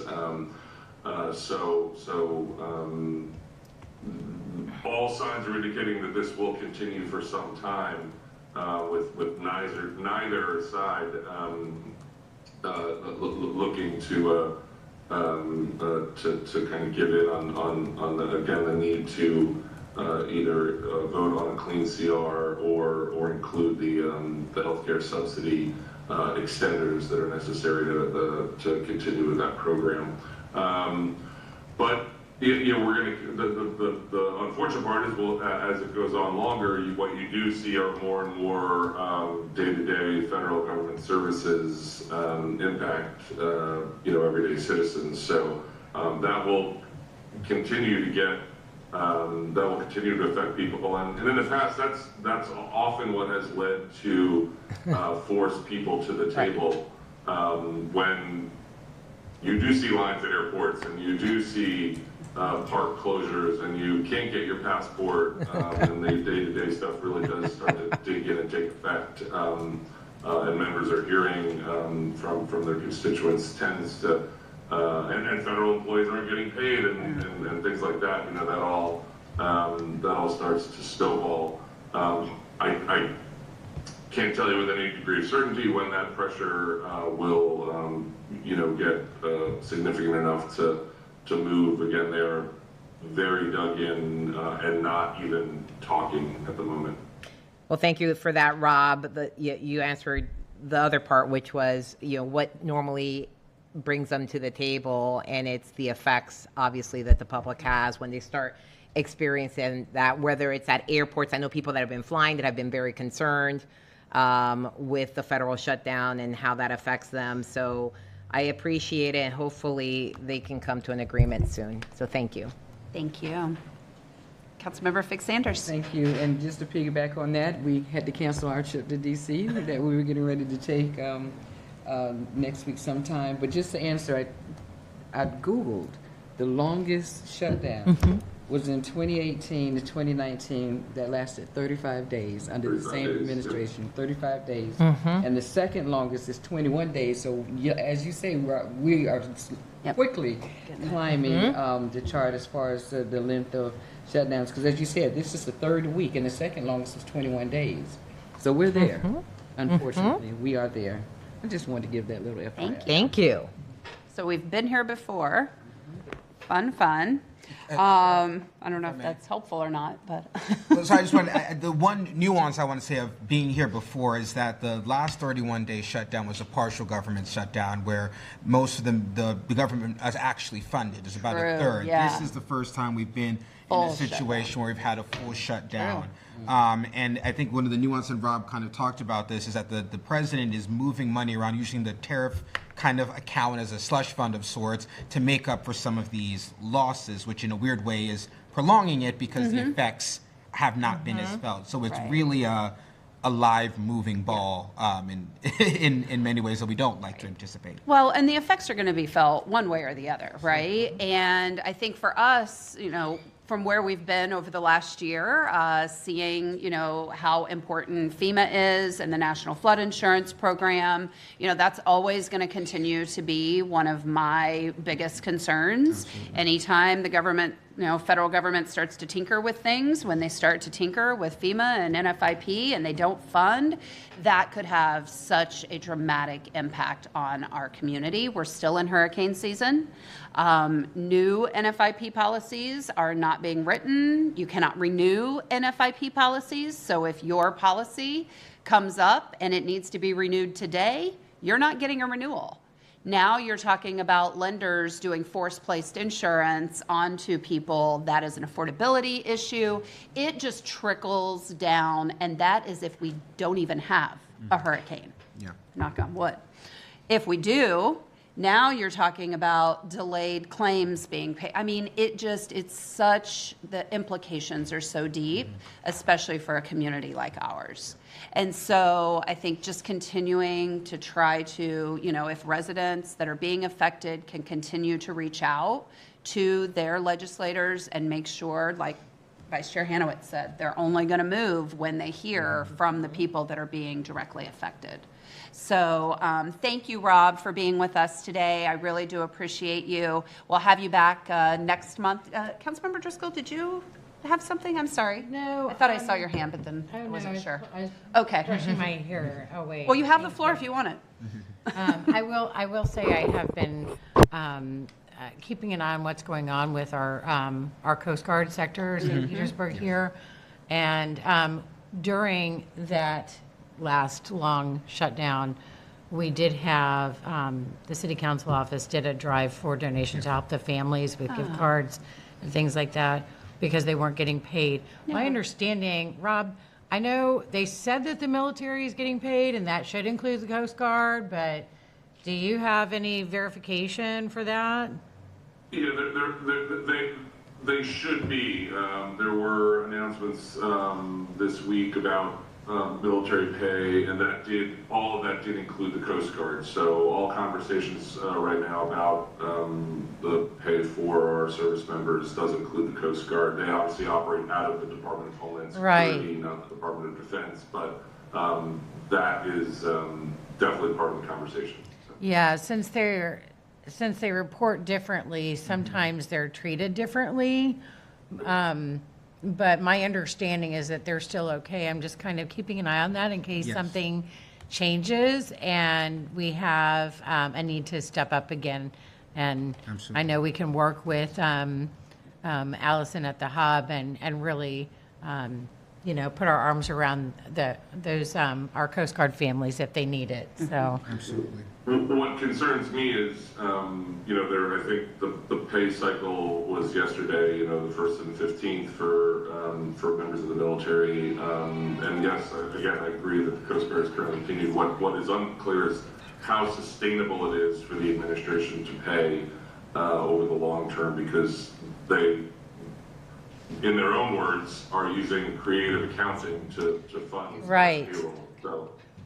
So is that a long-term, if this continues, for a month and a half, I don't know, and I hope not, but how sustainable is that mechanism? So we'll need to watch that closely. yeah, and because we know it happened before several years ago, there is a possibility of it happening. So I will just keep an eye on that myself. And Rob, if you hear of anything, if you can just give me a shout, that would be awesome.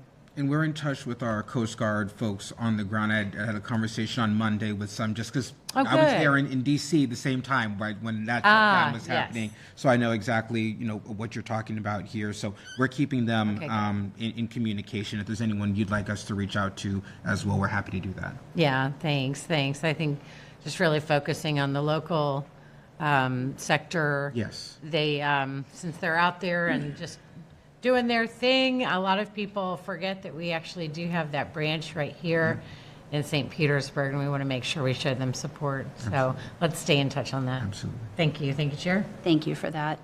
All right, anything else? Anything administration would like to share? No? Thank you for the collaboration. All right, very good. Well, very successful, quick meeting today, so we appreciate you. Thank you, Rob. Thank you, Oscar, if you're still with us.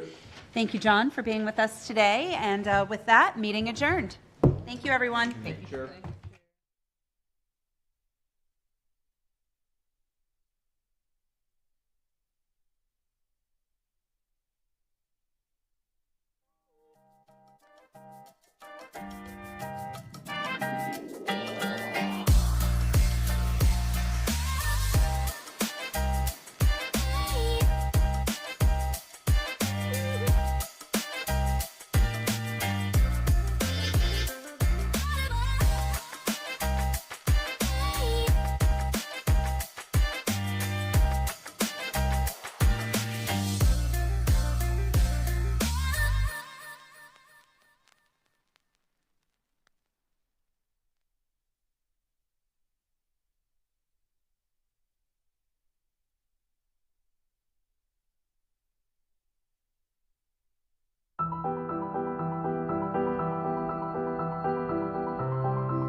Water is an issue in the state of Florida. Do you know where our original water source was?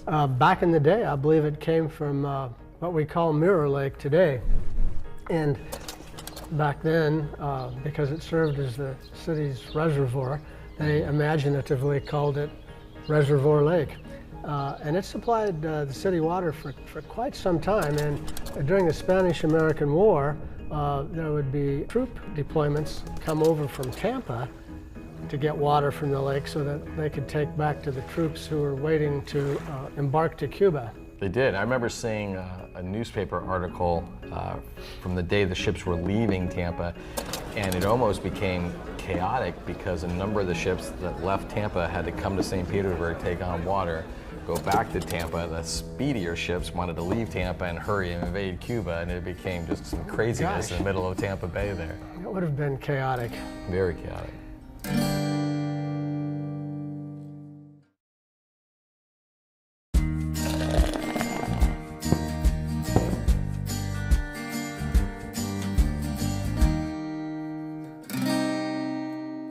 A lot of these baseball fans that go to the Rays games, and we see these, unbelievable great players come through St. Petersburg and play, but it's not the first time. And a lot of people don't realize that all these legends that they hear about, these Hall of Famers, would just walk the streets of downtown St. Petersburg. Absolutely.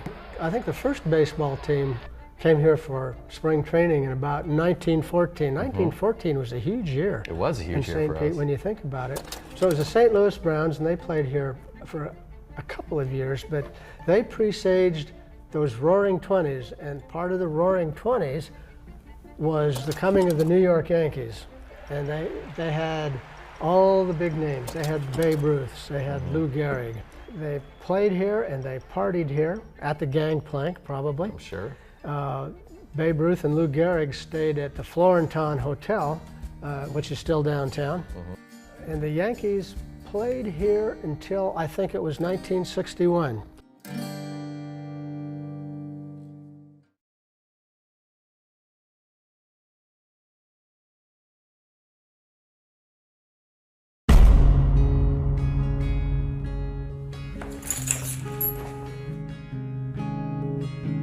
Okay, Kojak, going out. I'll see you later tonight. We used to live in a world where dog and dog owner only hung out at home or on walks. What if there was a city that treated dogs like people?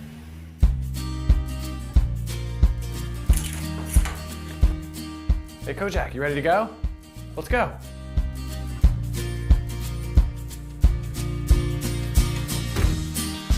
In a city where humans' best friend can pretty much go anywhere, where you can sip a hot cup of coffee and get an ear rub, where you can shop for fresh vegetables and a bone, where you can stroll and shop and be called a good boy, where you can have drinks with your two-legged friends and your four-legged friends. Together. Good boy, Kojak.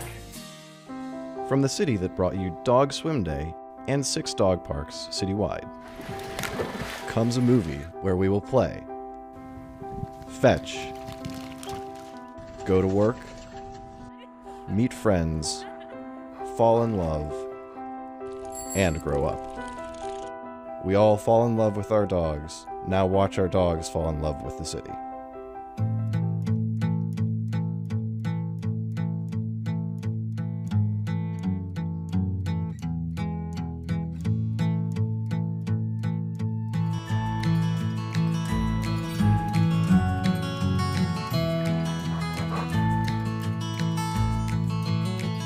It's a great time to be a dog in St. Pete.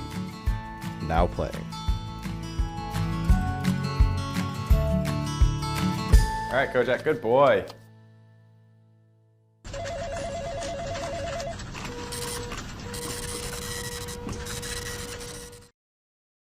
So the one thing that I would like to lift up and make sure that everybody hears is that there's 2 Child's Parks. There's the Child's Park that you hear about and that you read about, but then there's my Child's Park.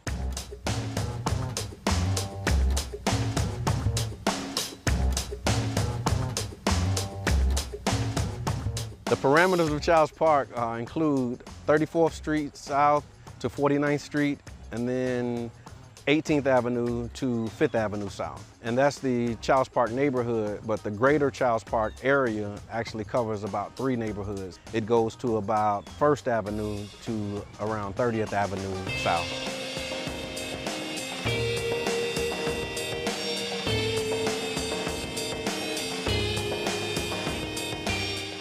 I believe through the YMCA, the library, and the Rattlers organization has become very instrumental in helping our youth and children become very productive adults. the Rattler program into a GAP program that's designed to engage the community, to build family and community and crime prevention by keeping the kids engaged in youth activities. I think the emphasis for developing youth in Childs Park arises from some statistics that we received, is that Childs Park had the highest concentration of youth in the city of St. Petersburg. What we promote is family and community. So what we're trying to instill in them with the program is that we are one big family. Because a lot of the initiatives and things are always focused, they're heavy focused on programming, or some type of, regimen or awareness piece or a pledge or something else. And we felt that it was important to just allow them to have a space to just come and have fun. We're solely manned by volunteers, and we let them know that too. So we want them to come back and be volunteers, so the torch is just passed on, so we all learning from one another. They're not just focused on the athletic aspect of it, but they also focus on youth development. So they have a tutoring program that they do. And with the YMCA, you have the Rattlers and you have the other programs that's offered. When kids get out of school, they have a place to go. They have the library there. The STREAM Club stands for Science, Technology, Reading, Engineering, Arts, and Math. We meet every Friday afternoon at the Childs Park Library. It's kind of an extra opportunity for them to get some exposure to topics they might not know about or might have heard in school and didn't quite stick. We just give them opportunities to have different kinds of experiences and hands-on experiences at that. The youth have a place to go and children have a place to come daily. Matter of fact, that's a great thing to help kids get off the street, have a place to go, a safe haven you might call it. One of my brothers, when we first organized this, he said, we're helping to create their back in the day. And I think that's important because, all of us have our back in the day, and I remember back in the day when we used to do that. So our responsibility as the adults now is to help create the back in the day experience for them. And what's happening today is Friday Night Done Right, an event that we created to create a safe space for children to come on Friday nights so they can be free to be kids. Sometimes you just want to remember when you went to the pool and they let you in for free, and that was it. And that's why I think it's important to help create those type of memories as well. The Childs Park neighborhood, if anyone would ask about it, I would state that it was often misunderstood. So I'll encourage people to come and see for themselves. More to Childs Park that I've seen more positive in Childs Park than I have seen negative. And my Childs Park encompasses everything that we described today, and I hope that you will gravitate towards that and balance that once you hear the other stories and the other narratives that come out about the neighborhood.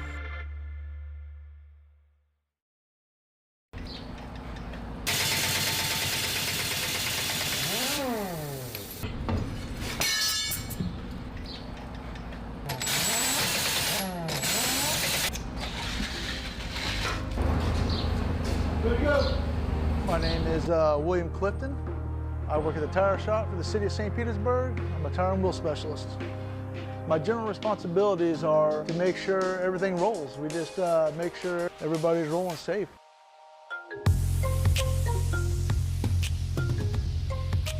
We deal with garbage trucks, fire department, wheelbarrows, forklifts. We pretty much deal with anything that has a tire. Some days it's 10, 20, then some days we're just non-stop. I know there's over 100 sanitation trucks. I think there's roughly 300 police vehicles, upwards of 1,000 or better. We have the big loaders. I think that's probably the heaviest, the biggest tire. Smallest, I've worked on probably forklift tires, the rear tires on a forklift, or wheelbarrow tires. I love the work. The work is fun. I mean, I like working with my hands. I feel like the tire shop is a integral part in the city because without us, nothing rolls. No fire truck, no police department, no water department, no tractors, no backhoes. All that comes to us. Well, right before Hurricane Irma came here last year, we were the last group of people out of the compound, and we were the first people in the compound back to work. We got somebody that needs tires right away. You can have all the running vehicles you want, but without tires, they're going nowhere.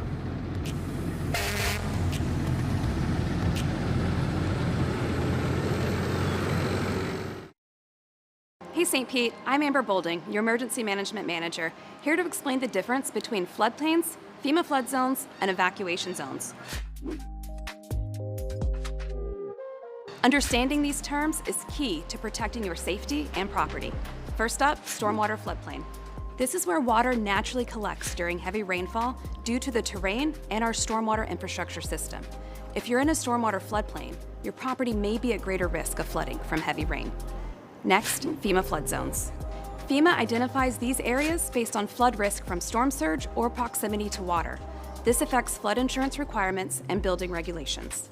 Finally, evacuation zones. Set by Pinellas County, these zones indicate areas at risk from dangerous storm surge during hurricanes or tropical storms.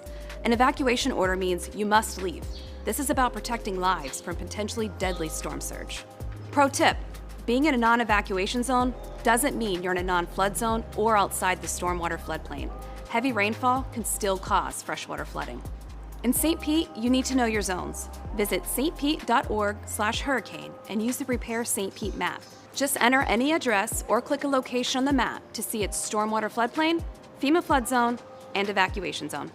Understanding these differences helps protect you, your family, and your property.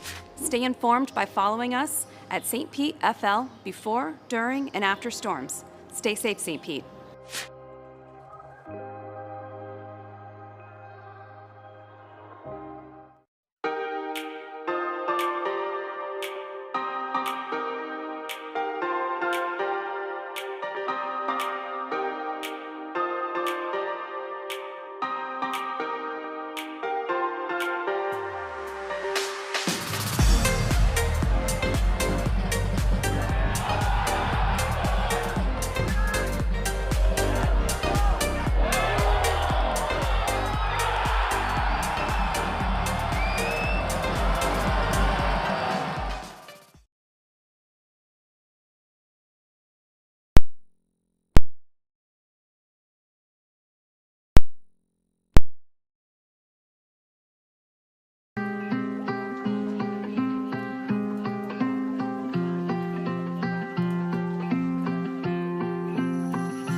Sounds like a NASA launch.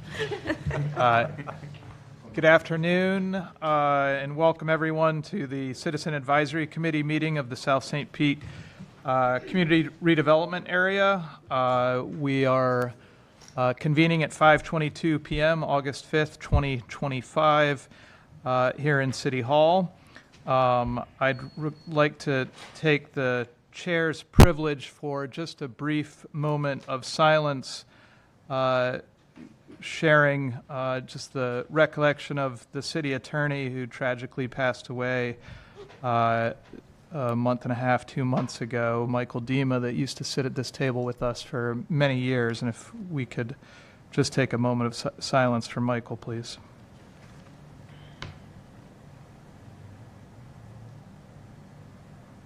Thank you. With that, would love to have everyone introduce themselves anew, members of this committee as well as staff. So maybe we'll start with staff. Mr. Chan, if you don't mind. Anthony Chen, Economic Workforce Development Specialist. Hi everyone, Cassidy Wanansky, Economic and Workforce Development Officer. Brian Caper, Managing Director of City Development. Oof. Kelly Kirshner, Chair of the Citizen Advisory Committee. Emily Socash, Vice Chair of the committee. Tara Centeno. William Cloyd. Tamika Oliver. Aaron Santosis. Great. Is there anyone, other members of staff that aren't? George Smith, Mayor's Office. Mark Van Loo, Housing and Community Development. Avery Sliker, Housing Community Development. Chris Griffin, Economic Development Coordinator. Excellent. Thank you all very much. First on our agenda, we have approval of our last May 6th meeting of the minutes. If there are no changes to be made, I'll accept a motion. So moved. Is there a second? Second. So motion is second. All those in favor, say aye. Aye. Any opposed? Chair votes in the affirmative as well. The minutes have passed. Now we have a number of members of the public who have signed up to speak. There are 3 minutes per speaker, and I would ask the speakers to come down and sit next to me on my right. Up first, we have Max McCann.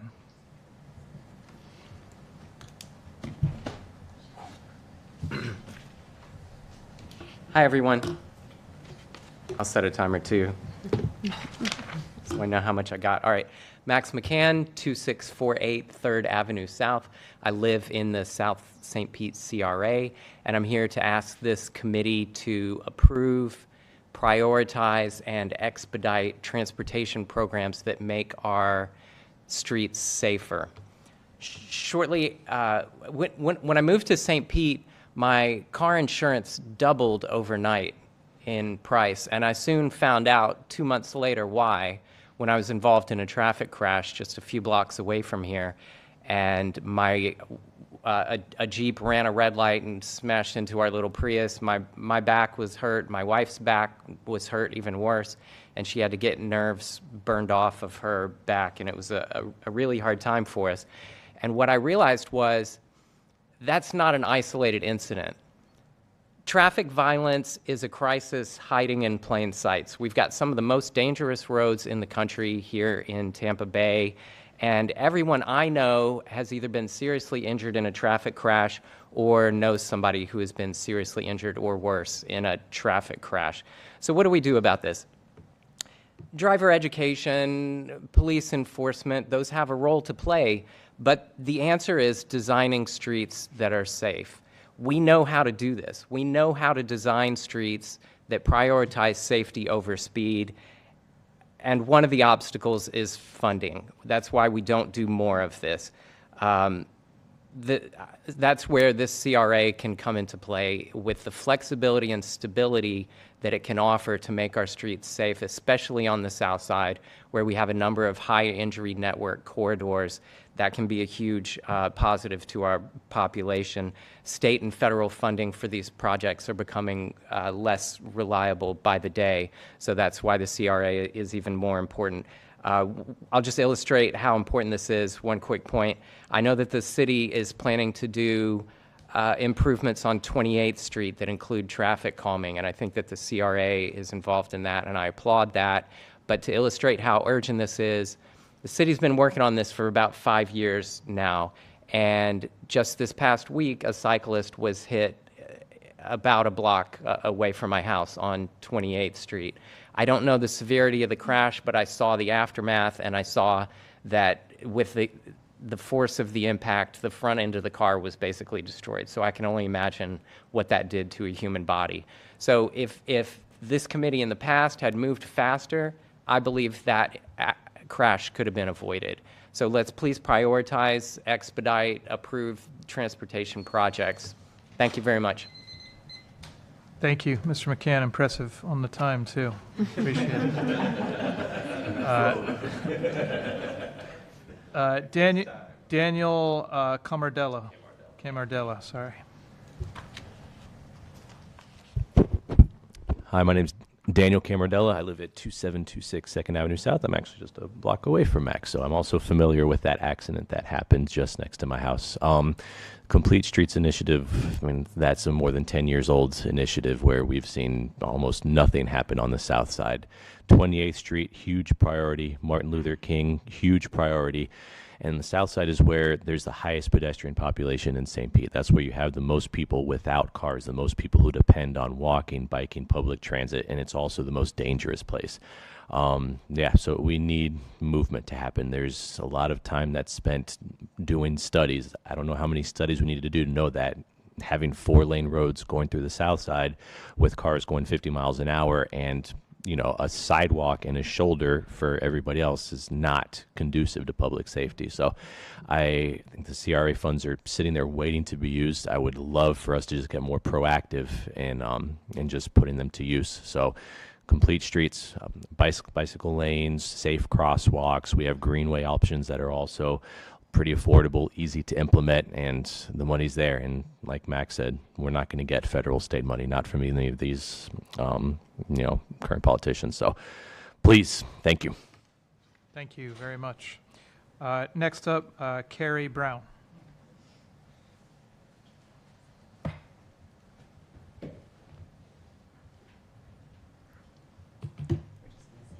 Okay. And maybe for the benefit of the order, following Carrie, Roxanne Fixon and Brother John Muhammad. Welcome.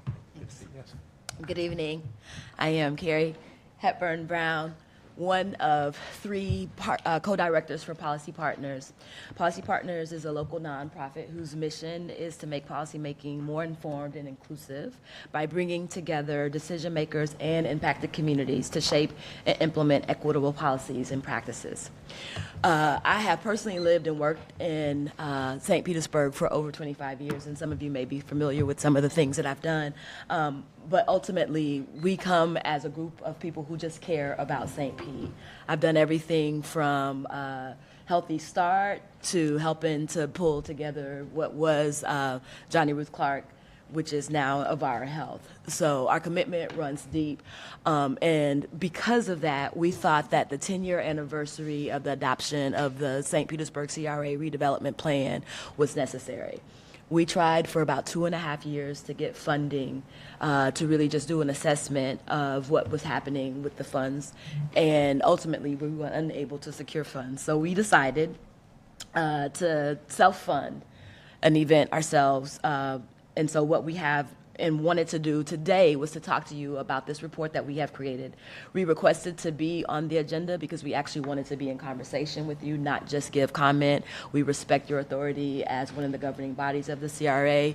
We have spoken to city administration as well as all of city council members throughout this process, and we also provided a memo to staff in order to provide to you in preparation for you to maybe ask some questions or be aware of what was happening.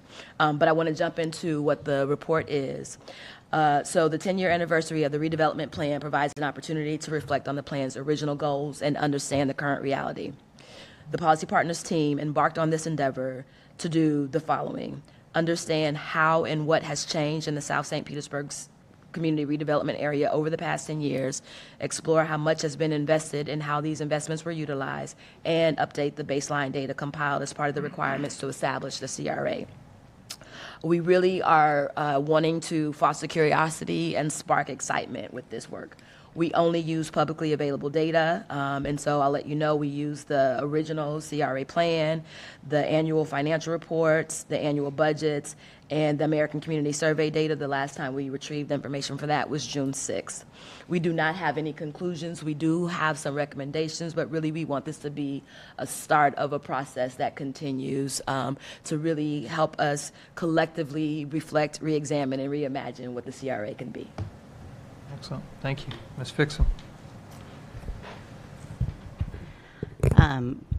I think Carrie was going to talk a little bit, so I will pick that up, about just we're envisioning the CRA report as a car ride. I mean, we have a 30-year journey. We're 10 miles into that 30-year journey. The report has a big section in there that talks about what are the changes in road conditions over the last 10 years. There's a lot that has happened since 2015 when this plan was adopted to where we are today. You've had COVID, you've had the murder of George Floyd, you've had unprecedented trending and preemption. You've had so many things that impact the way that this plan is able to be implemented. But one of the things that we talk about in the report as well is that, 10 years ago, we were coming off the Great Recession. Property values were depressed and increasing slowly.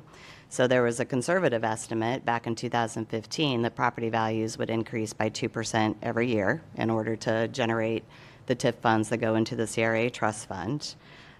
This led to the assumption that over the 30-year life of the CRA, there would be $66.8 million in total over 30 years that would go into the trust fund to be invested into the community. The reality is, instead of 2% property increase, there's been a 300% property value increase over the first 10 years of the CRA, which you all know better than anybody, has led to $70.4 million as of 2025 being invested into the trust fund, which far exceeds the entire 30 years estimation. That made sense back in 2015. That was a great estimation, but nobody could have anticipated that growth. It was assumed back in 2015 that in 2025 alone, there would be $1.3 million in the 2025 budget to invest in programming. There's over $17 million. All of these things impact implementation. If you're planning as a CAC, as an agency, as staff, how to invest $1 million versus $17 million, that's a very different program. That's a very different concept. So this report is just looking at what was the plan 10 years ago, what has happened since then, and updating the data from the 2012 findings of necessity to where are we now. There are no conclusions. We don't have near enough information to conclude anything, nor do we think it's up to policy partners to conclude anything. But that's why when Carrie said this report, we really want to spark curiosity and excitement, because the thought of what you can do with time and resources over a 20-year period of time is extremely exciting. But there's so much we don't know. So, we... That's 3. You want to wrap it? Yeah, could I? Yep. This report talks about what has happened, but it doesn't talk about impact. Like, what has the impact of these programs been? We know what the data has changed, but you can't connect any of that to programs and impact around that, or maybe we can. Do we need more of these programs? Do we need less of them? Why? Where are we going? Do we have benchmarks that we're trying to set? I mean, all those sorts of things are just a lot more questions that we're very curious about. So at the end of the day, it's a very new world in so many ways from 2015. So what adjustments need to be made, if any, to the plan so that we can be more impactful for the last 20 years of this 30-year journey? Is this thing on? It's always, You should know better than anyone. It's always on. Well, thank you for allowing me this opportunity to speak. I'm Brother John Muhammad, also co-director of Policy Partners. And since we only have 3 minutes, I've learned that you should always say the important things first, right? And so I would like to, we would like to actually invite you to the official release of the South St. Pete CRA 10-year check-in report. It's August 20th at 6 p.m. at Pinellas Technical College. As stated by my partners, this year actually marks a significant milestone for the South St. Pete CRA. However, it also marks a significant milestone for me as well. My path to community organizing began as a member of a small study group, and I would stand on corners and go door to door selling newspapers, actually inviting members of the community to join our self-improvement program. Then one day in June of 2009, I attended a community meeting that changed my life forever. This meeting actually led me to being involved with the collaborative grassroots process that included over 100 residents and stakeholders who sought to address policies and what we saw as a lack of strategic investments that would truly address the issues that negatively impacted our community. One of the things that we proposed was the creation of a CRA And we had lots of great ideas, but we didn't have the resources needed to implement them and really move the community forward. So we called for TIF dollars to be used as a tool, not just to enhance physical infrastructure, but to invest directly in the social and economic well-being of residents. Those of us who embarked on that journey, using that analogy here, we celebrated when the South St. Pete CRA plan was adopted in May of 2015.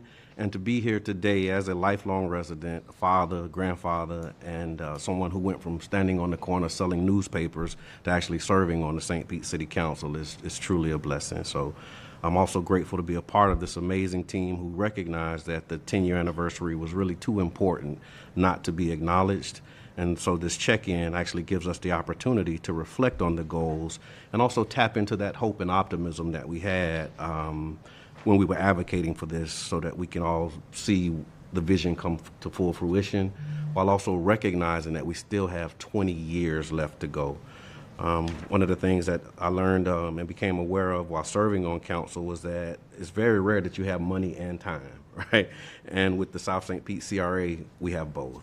Another thing I learned was that when we bring decision makers and those who are directly impacted by those decisions to the table, with an understanding that all of us really want what's best for the community, we get better outcomes. And so we're excited about this opportunity to really take a moment to see how far we've come, to continue to work together to really manifest the vision of what the community could look like with clear direction and strategic investments. Can I do one more sentence? Of course. Almost made it, Brian. You'll be the second closest. Way better than I did. And really, it's just an acknowledgement, really to acknowledge that you, as members of the CAC, you play a very vital role in that. And we're here because we respect that role and really wanted to inform you and have a conversation, as Carrie mentioned, about what we're doing. So, and again, invite you to be a part of the process because of your role and what you bring to this work that we're doing. So thank you for your service. Thank you all very much. I think Brother John knows is better than all of us. With public comment, we don't respond right away. We do have new business up for all three of you and our other two guests where we have an opportunity as a board to discuss that with staff, and I'm sure we will be doing that, but greatly appreciate all of you coming for this 10-year mark and our colleagues in the back too, and just if you can bear with us for some of this agenda that's really relevant actually to what all five of you are talking about with the FY26 budget, and then get into maybe having a conversation on that with staff too. We would appreciate it. Awesome. Thank you. Our next item is the new member update, and I know we had an orientation today, so is that you? Yeah, I Cassie? can give an update on that. So the mayor selected and city council confirmed 3 new members. I will allow you to introduce yourself in a moment. We have one of them here today, and the other 2 are a Miss Smith and a Miss Crudup. I don't know if I'm pronouncing it correctly. I have not yet met them. Additionally, during the orientation, we handed out the new CAC Up manual. That is what is on those thumb drives that we have distributed to you today. So, as always, if you have any questions, feel free to contact me directly regarding that. And then I would love if you guys want to take the opportunity to introduce yourselves too. Yeah. So we had earlier introductions, but again, maybe just for way of background, it might help all of us. Kelly Kirshner grew up in Sarasota, Florida, was an elected official like Brother John for a brief minute in Sarasota, have been working and living in St. Pete for the past 13 years. I'm Dr. Emily Sokash. I'm an organizational leadership psychologist, and on my, so I have a company. It's called the Nonprofit Help Center. I specialize in workforce development for nonprofit professionals. I lived in the Tampa Bay area for 19 years this year, and in St. Pete for 14. Together with my husband, I own David Reynolds Jewelry and Coin, and he and I also established and run an advocacy organization for secondhand dealers across the state of Florida. Hello, Tara Centeno. I've been in Florida for 12 years, and in 2021 became a first-time homeowner in the CRA. Right. I'm William Cloyd. I just spent the last hour and a half in a session with Aaron for orientation, so that's all I have.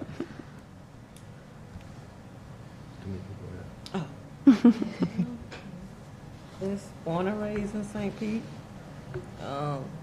Went to college here. Bought my house. Had my house for about 5 years. That's about it. Okay.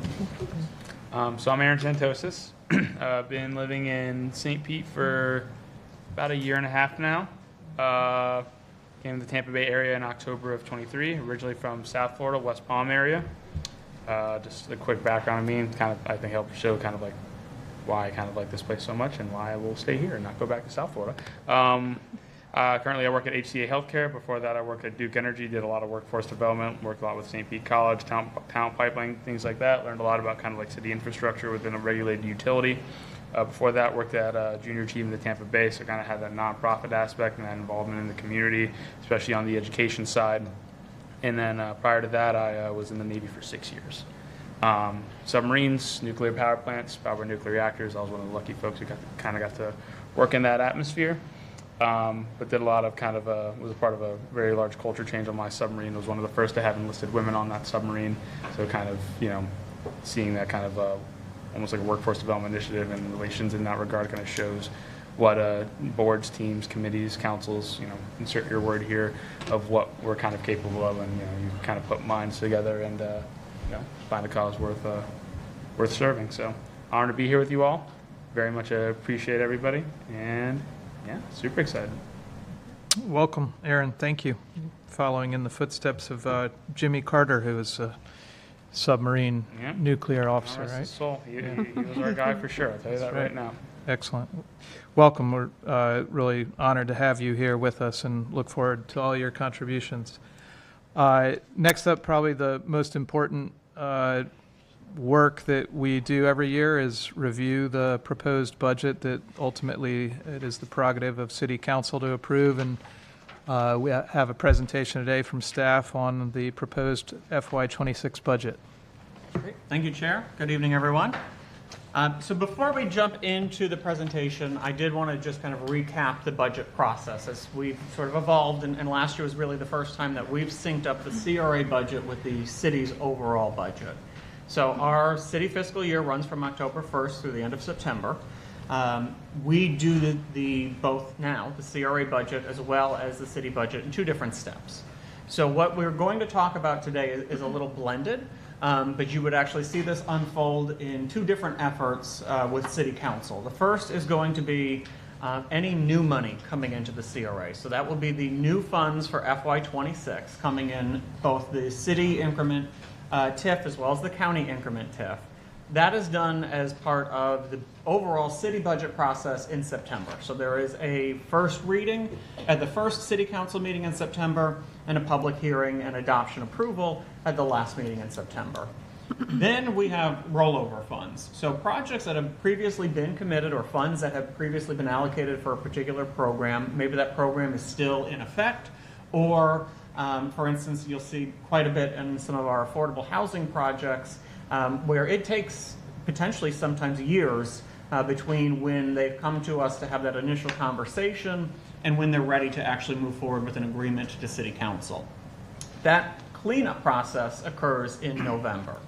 So you're going to see numbers, we're really asking for kind of overall approval on the budget, but what we're seeking now is specifically that new FY26 money coming in to the CRA, and then we'll have another presentation in October as it pertains specifically to that rollover funds that would go to City Council for approval in November. So I just wanted to clarify that because it hasn't always been that way in the CRA. Generally, we were trailing the city's overall process, and we actually didn't go usually until December or January, and we just did it as one effort. This is really just to streamline it and make it easier on our budget team moving forward.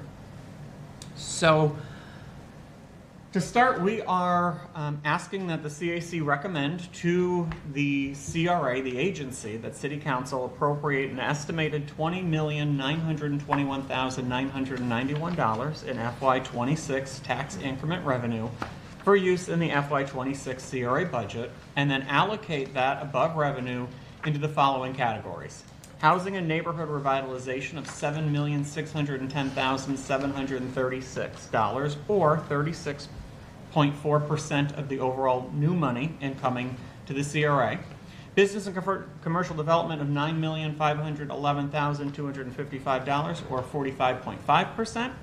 Workforce development and education of $1.6 million, or 7.6%, and operations and personnel of $2.2 million, or 10.5%.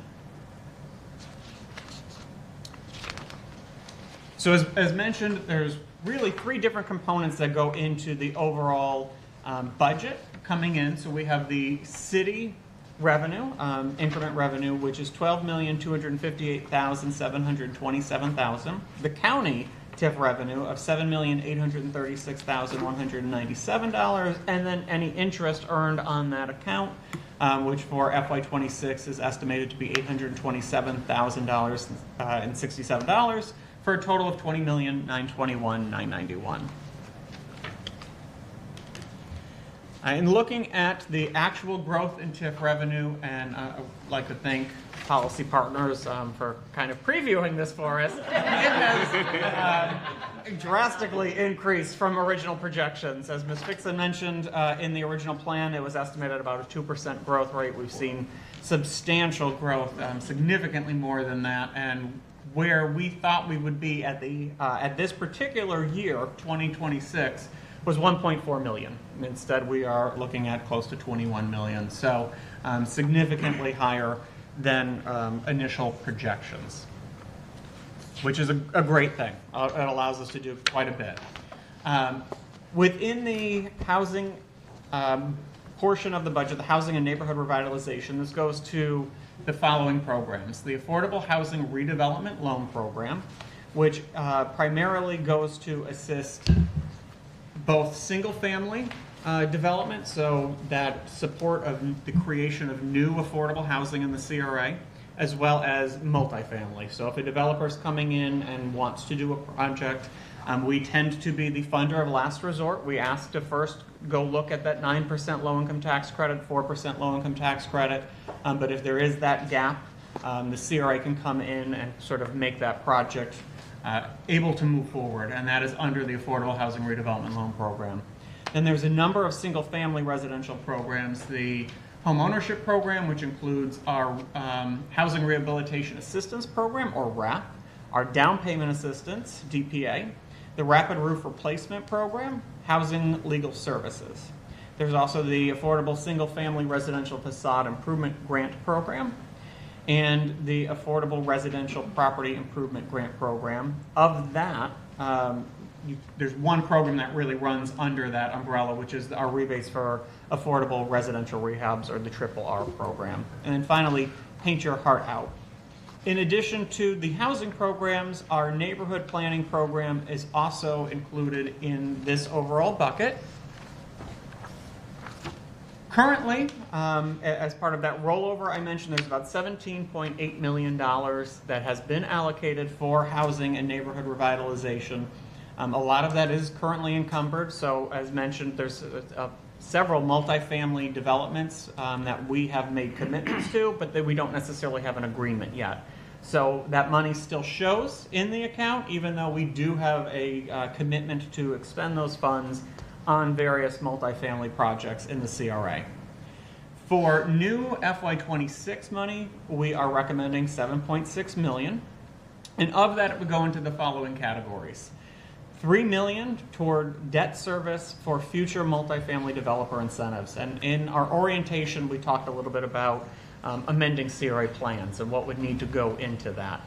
One of the changes to the CRA, it was a new program that was introduced. It didn't require a plan revision, but it was a program addition in 2023, was the Economic Development Incentive Program. And that program allowed us, for the first time, it's the first and only program currently in the South St. Petersburg CRA, that allows us to do debt issuance. In conversations with the housing team and Administrator Foster, we understand that right now the needs even outpace what we are currently receiving in terms of funds. And so what we are proposing is to do a $25 million debt issuance that would go to support the creation of new affordable housing, primarily through multifamily projects. Now, to cover that issuance of $25 million in debt, we would be putting about $3 million a year toward that for the next 20 years. This would require a change to the plan, and it would require approval by the Board of County Commissioners. So to move forward with this debt issuance, we would first need to... Yes. I got a question. Yes, please. I'm trying to figure out, how does that work? Does it go directly to the developers? How do the residents benefit? So it would be, if we're successful in the debt issuance, we would do a notice of funding for developers. We would let them know that this funding opportunity is available, very similar to what the city did with some of our ARPA funding. At that point, developers would be able to submit to the city saying, I want to do X project, I want to develop these number of units, and this is what I am seeking in terms of funding. That would be compared to everything that is received, and the ones that have generally providing the most number of units with the lowest subsidy for it would be awarded those funds. To get to that point, we would have to go through our city council first to get approval to issue that debt, and then we would have to go to the Board of County Commissioners for approval to amend the plan and then issue that debt. If that's successful, at that point then is when we actually go to the market to issue the $25 million. And that's when we know exactly how much we would be required to contribute annually. Right now, based on current interest levels, our guess is approximately $2.6 million for 20 years. We realize it's markets are quite fluctuate. There's a lot of fluctuation in the market right now. That may change. It's probably about a 4 to 5 month period between starting this and getting through that approval to go to the market and issue debt for $25 million. It may go up, which is why we are seeking $3 million to support that. It may go down, in which case we would take any remaining funds as part of our cleanup process that we talked about and allocate that to additional housing programs. If we were not successful, if either City Council or the Board of County Commissioners did not approve that $25 million debt issuance, instead we would take the $3 million that we've currently earmarked to pay that debt service, and we would put it toward the developer incentive for multifamily. Toward the 986,000. Correct. Okay. In addition to the 986 that's currently allocated for the multifamily developer incentive. And that 986,000 that we are proposing really provides us with just a little bit of coverage in between the time when the fiscal year begins on October 1st and when most likely the debt would be issued, which would be closer toward the end of this year, probably December, if not January of 2026. Could you talk about the rollover of 17.8 million and like as percentage buckets of where those dollars are encumbered, and if there is a percentage of non-encumbered funds of Absolutely. The 17? Actually, we have a slide for that a little bit later in the presentation. We'll get into kind of the overall budget. Okay. And then 500,000 towards ADU construction. So this is a new program that was approved earlier this year, and in I believe 2 months of being out there, not even days of being out there, we went through our current allocation of $500,000. So we are seeking another $500,000 for FY26, and of course that would be supported with the $25 million debt issuance as well. We are then proposing $3.1 million toward other affordable single-family residential housing programs, including our down payment assistance and RAP, the facade improvement grant, and our rebates for affordable residential rehabs. So the total budget between the existing rollover and the FY26 budget recommendation would be $25.4 million toward housing and neighborhood revitalization, and that would include the $25 million bond. One of the programs that is not explicitly identified in this, but I do want to point out, is our neighborhood planning program. So we are not recommending at this point any new money for the neighborhood planning program. There's currently $1.7 million that has been allocated that would be part of the rollover. So part of that $17 million is for the neighborhood planning program. Of that $1.7 million, $1 million would go toward implementation of the Campbell Park plan, and that would be split between $500,000 for grants for plan implementation and $500,000 to do transportation specific projects in Campbell Park. The remaining $700,000 would go to support the development of new neighborhood plans in FY26. Moving to business and commercial development, the programs under this bucket, yes? Should I wait till the end to make suggestions for changes? I'm happy to take any comments. Oh, okay. Oh, the down payment assistance program. I would just want this week can add like a little more flexibility to what it can be used for. Like maybe like broker fees.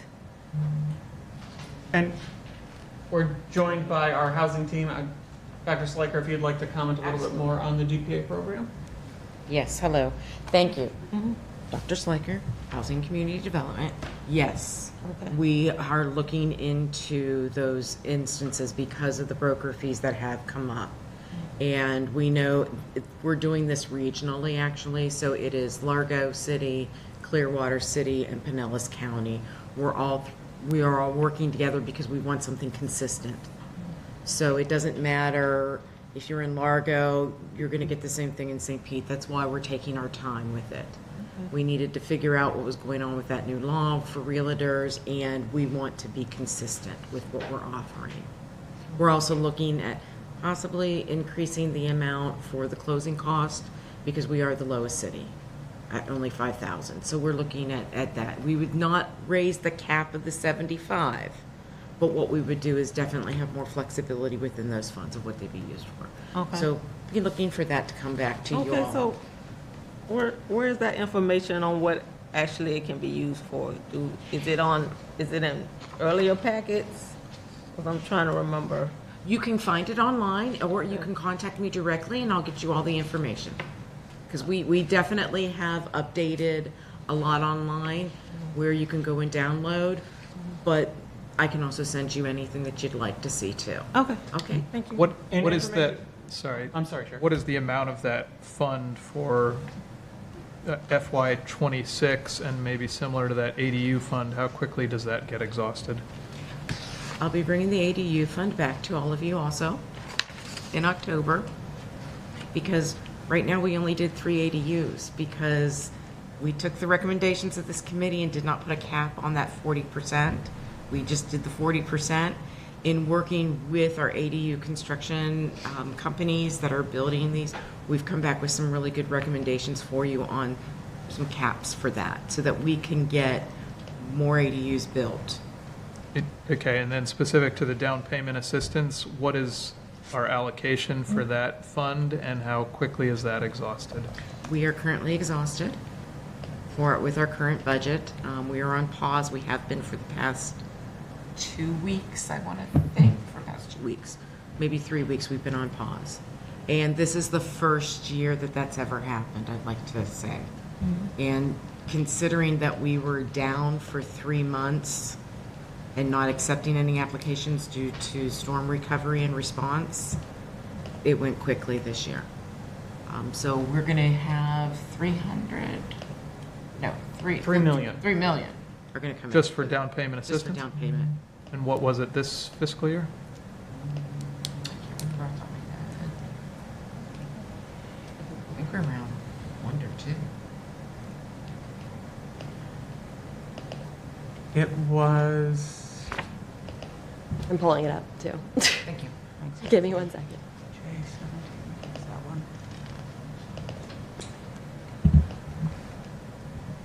Maybe while they look it up, how many unique households then did we impact through down payment assistance this year? You've been asking me that. I was Sorry. just doing the numbers. I was just pulling the numbers today for them. Everybody. 2.3 million. Yes. So that's a, We have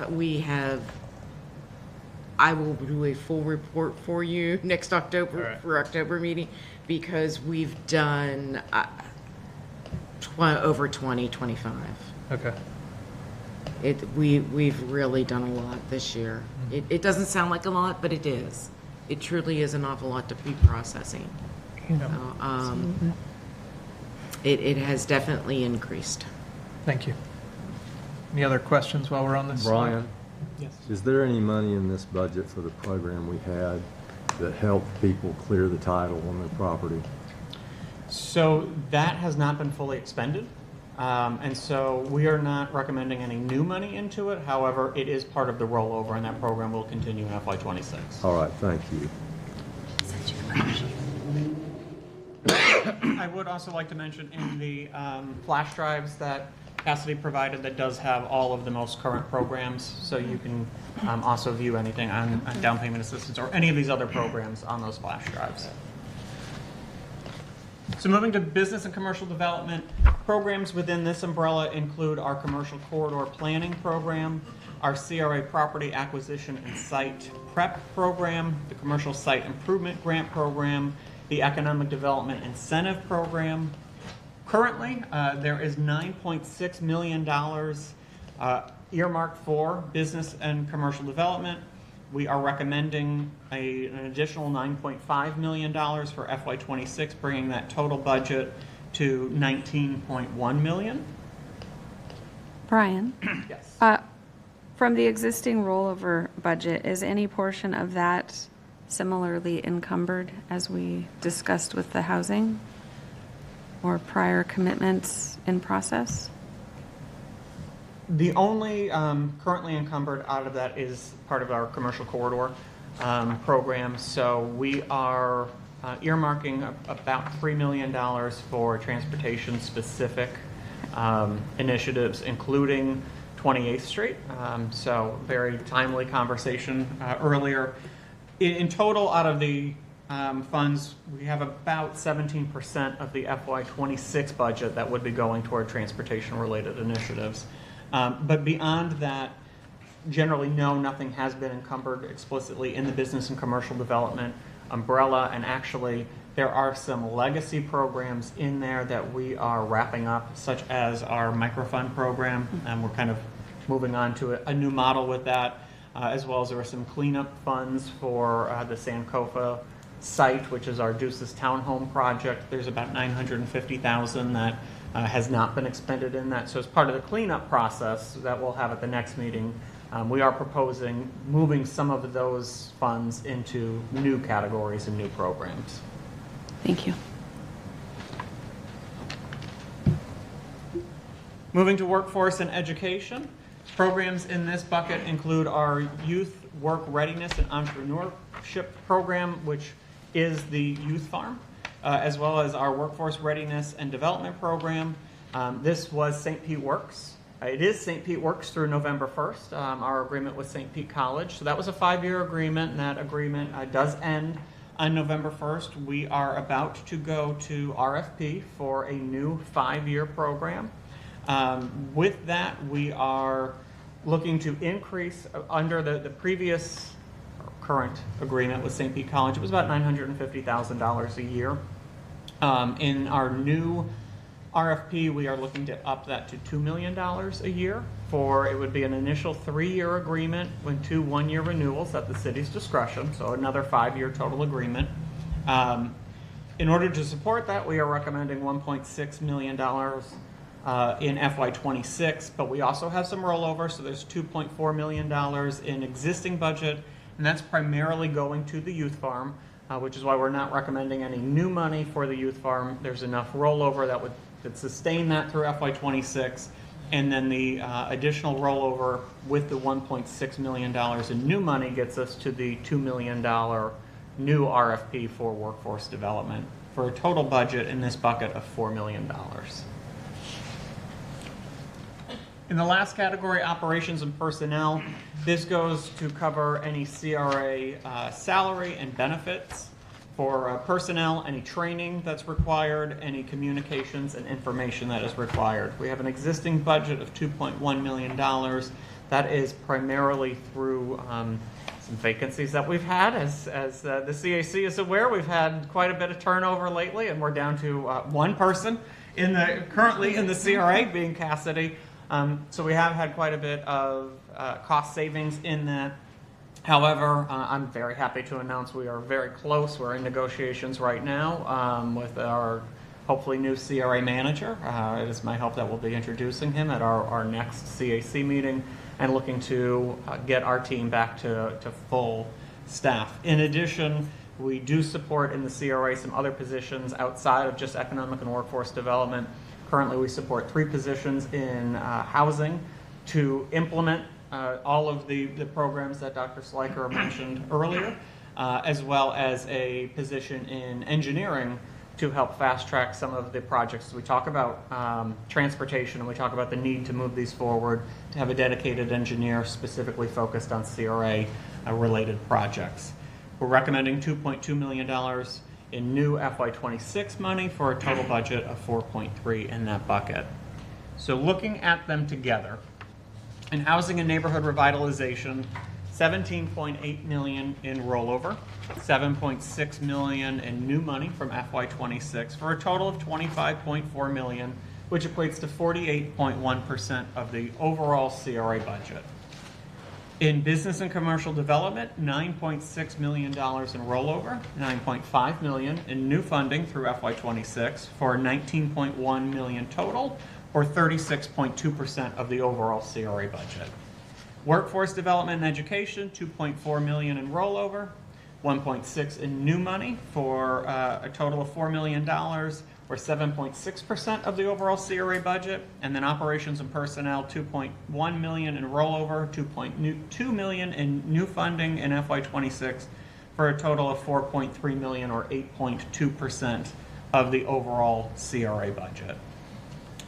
It is just to note that this does not include the potential $25 million bond issuance. So if that did occur, the amount in housing and neighborhood revitalization would increase, and that percentage would increase as well. So we are seeking the CAC to make a recommendation to the CRA that City Council appropriate the $20.9 million in new FY26 tax increment revenue for use in the FY26 CRA budget, and then allocate that according to the following categories: housing and neighborhood revitalization of $7.6 million, business and commercial development $9.5 million, workforce development and education $1.6, operations and personnel $2.2. And with that, I'm happy to entertain any other questions or discussion. Thank you very much. Imagine a number of questions. Yes, Ms. Cloy. Brian, who would be the debtor on the bond issuance?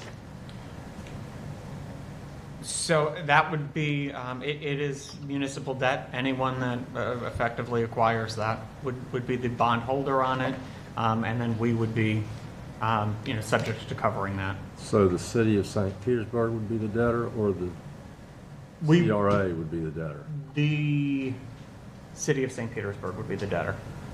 Okay, so so you get their bond rating for issuance. Correct. And do you know what that is? Is it good? Is it double A? It is double A plus. Okay. Based on our latest Moody's, and I will say that did include the debt service for the historic gas plant. Obviously, that may be changing. We may not be going forward with such a large debt issuance for a new stadium and that horizontal development. So that double A plus was based on approximately another $400+ million of debt issuance to support that project, and that may, not be moving forward, which would potentially even further increase that rating. So municipalities can't pledge their assets as collateral for a debt issuance. Correct. Is it tied to the repayment of that would be tied to any revenue stream? It would be tied to the TIF itself. So in the view of Chapter 163, TIF is not ad valorem revenue. It is its own classification. So you're correct that cities cannot pledge ad valorem revenue, but TIF is not considered that under that umbrella. So we would be pledging the TIF as collateral for that $25 million. Well, around Florida now, which many of us did not think was possible, we are seeing dramatic increases in housing inventory on the market, and some communities are seeing dramatic decreases in property values. So, you know, I don't think this is going to happen, but, you know, there's some strange things going on in our country. If property values drop and thus your TIF drops, your income drops, you know, is it the right thing to do to leverage that rather than just do project financing through grants? And I mean, that's an excellent question, and I certainly think that is something for this body to weigh. We've hit a point with some of the projects incoming, and I welcome Mr. Van Loo to join us as well, as he leads those conversations on behalf of the city with our affordable housing developers, where we have adopted up till this point somewhat of a pay-as-you-go policy, but the demands out there are just really outweighing. Even if we were to take all 20 million that we're receiving in FY26 and put all of that toward housing, right, there's still a greater demand out there than what we would be able to do in any given year. So, hi, Mark Van Loo, Assistant Director, Housing and Community Development. I primarily oversee the multifamily side of developing housing in the city and affordable and workforce housing. And so we have a lot of opportunity right now with some really strong development proposals in the CRA. Part of the rollover money, a big chunk of the rollover money actually, are for two main projects that we have already committed funding to, CRA funding to, that being the Fairfield Avenue Apartments, 264 units at the old Tibbetts lumber site, which is a mix of 50%, 80%, and 120% AMI units. It's 100% affordable workforce. And we have a large commitment of $9.7 million to that project, which is in the rollover funds that Brian mentioned. We also have a commitment to Habitat for Humanity's Pelican Place project, a 40-unit, 100% affordable homeownership project on 22nd Street South and 18th Avenue South. We also, looking at the proposals that I have right now on the table for CRA-located affordable and workforce projects going forward, I have right around another $12 million in need to support several projects that are being proposed, all of which, or at least most of which at this point, are very good projects. So I think this is a move to try and take advantage of these projects that are on the table that represent good value and good return on investment for those funds, and also recognizing that it's not likely that development's going to get less costly going forward. So the more we can get done now, we're leveraging the lower costs of today over what we're likely going to be seeing for construction costs for projects in 5 years or 10 years from now. So if we aren't able to generate more funds than the typical amount that we're able to dedicate to multifamily development in a given year, we're going to be turning away a significant number of projects on a yearly basis that represent good value, just simply because we don't have the funding to support, you know, the financial subsidy. Mr. Chairman, I've got a couple more questions, if I may, and then I'll shut up. Yeah. What would be the term of repayment of the bond issue? It would, it's a 20-year. 20-year. And often when you borrow money through a bond issuance in that small amount, the transaction costs are huge. I don't have that number off the top of my head, Okay. but I would be That's more than okay. happy to get that from our finance team. And do we, work it out. so if this were approved by us, which I'm confident of, but not as confident about the city and county, you know, that may not be as popular as we think, but if it was approved by everybody, when do you think we would actually issue that bond? I expect that would happen probably December of this year. Okay. Any idea, has there been any projections about what the rate's going to be? Because there has just been so much uncertainty in The the bond market is berserk. And that's why, based on the most recent estimate we've received, is about 2.6 million in annual to service that. Why we are requesting 3 million is because of that uncertainty. We just really don't know what the market is going to do between now and December. All right, Mr. Chairman, thank you for so much time. I appreciate it. Really important questions. Maybe just while you're here, Mr. Van Loo, some follow-ups on these questions. If we have a rollover, and I apologize if I'm dense, at 17.8 million, it seems one of our biggest challenges is really pipeline management that I think we've heard frequently from you and other members of staff of, you know, we've talked about things like Shell Dash and Pelican Place, the Tibbetts lumber redevelopment, and when those dollars go out. And so I would share Mr. Cloyd's concerns because I guess I've lived in Florida long enough to see swings in markets and really, you know, significant drops in property values and new starts in construction, et cetera. And so for us to then take on that amount of debt when we are rolling over nearly 2/3 then of the amount of debt that we're taking, what is the assessment of just that pipeline management of using the funds that are available to us versus, you know, invoking that risk? Well, correct me if I'm wrong, Brian, but nearly all of that, is it 17 point something million rollover is already committed to projects. So that's not money that's available to use for other projects. So within the 17 million in housing and neighborhood revitalization, 15 million of that is in the affordable housing redevelopment loan program. As Mr. Van Loo mentioned, that really is in primarily two projects. Yeah, 9.7 million in Fairfield, and how much is Pelican Place? 2.3 million, I believe it is. So that's 12 million, so we got another 6 million nearly to account for. That 6 million also includes the single-family programs like down payment assistance, RAP, Okay. Triple R, as well as. But those aren't encumbered though. Those are not encumbered. That's correct.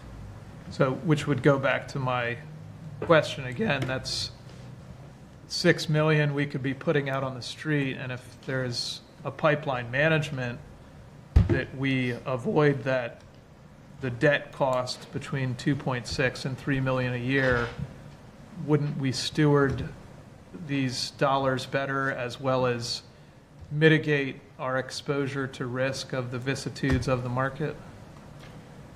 Dr. Schleicher, real quick, if I may. Some of those funds are encumbered. Also keep in mind that this year the city programs were closed for over 3 months while we were on storm recovery. Sure. So yes, we are behind in our rehabilitation for sure. So we do have some of those funds encumbered for single family within those funds, and I know it's kind of small potato funding, but we do have the Rapid Roof program. Those are committed already.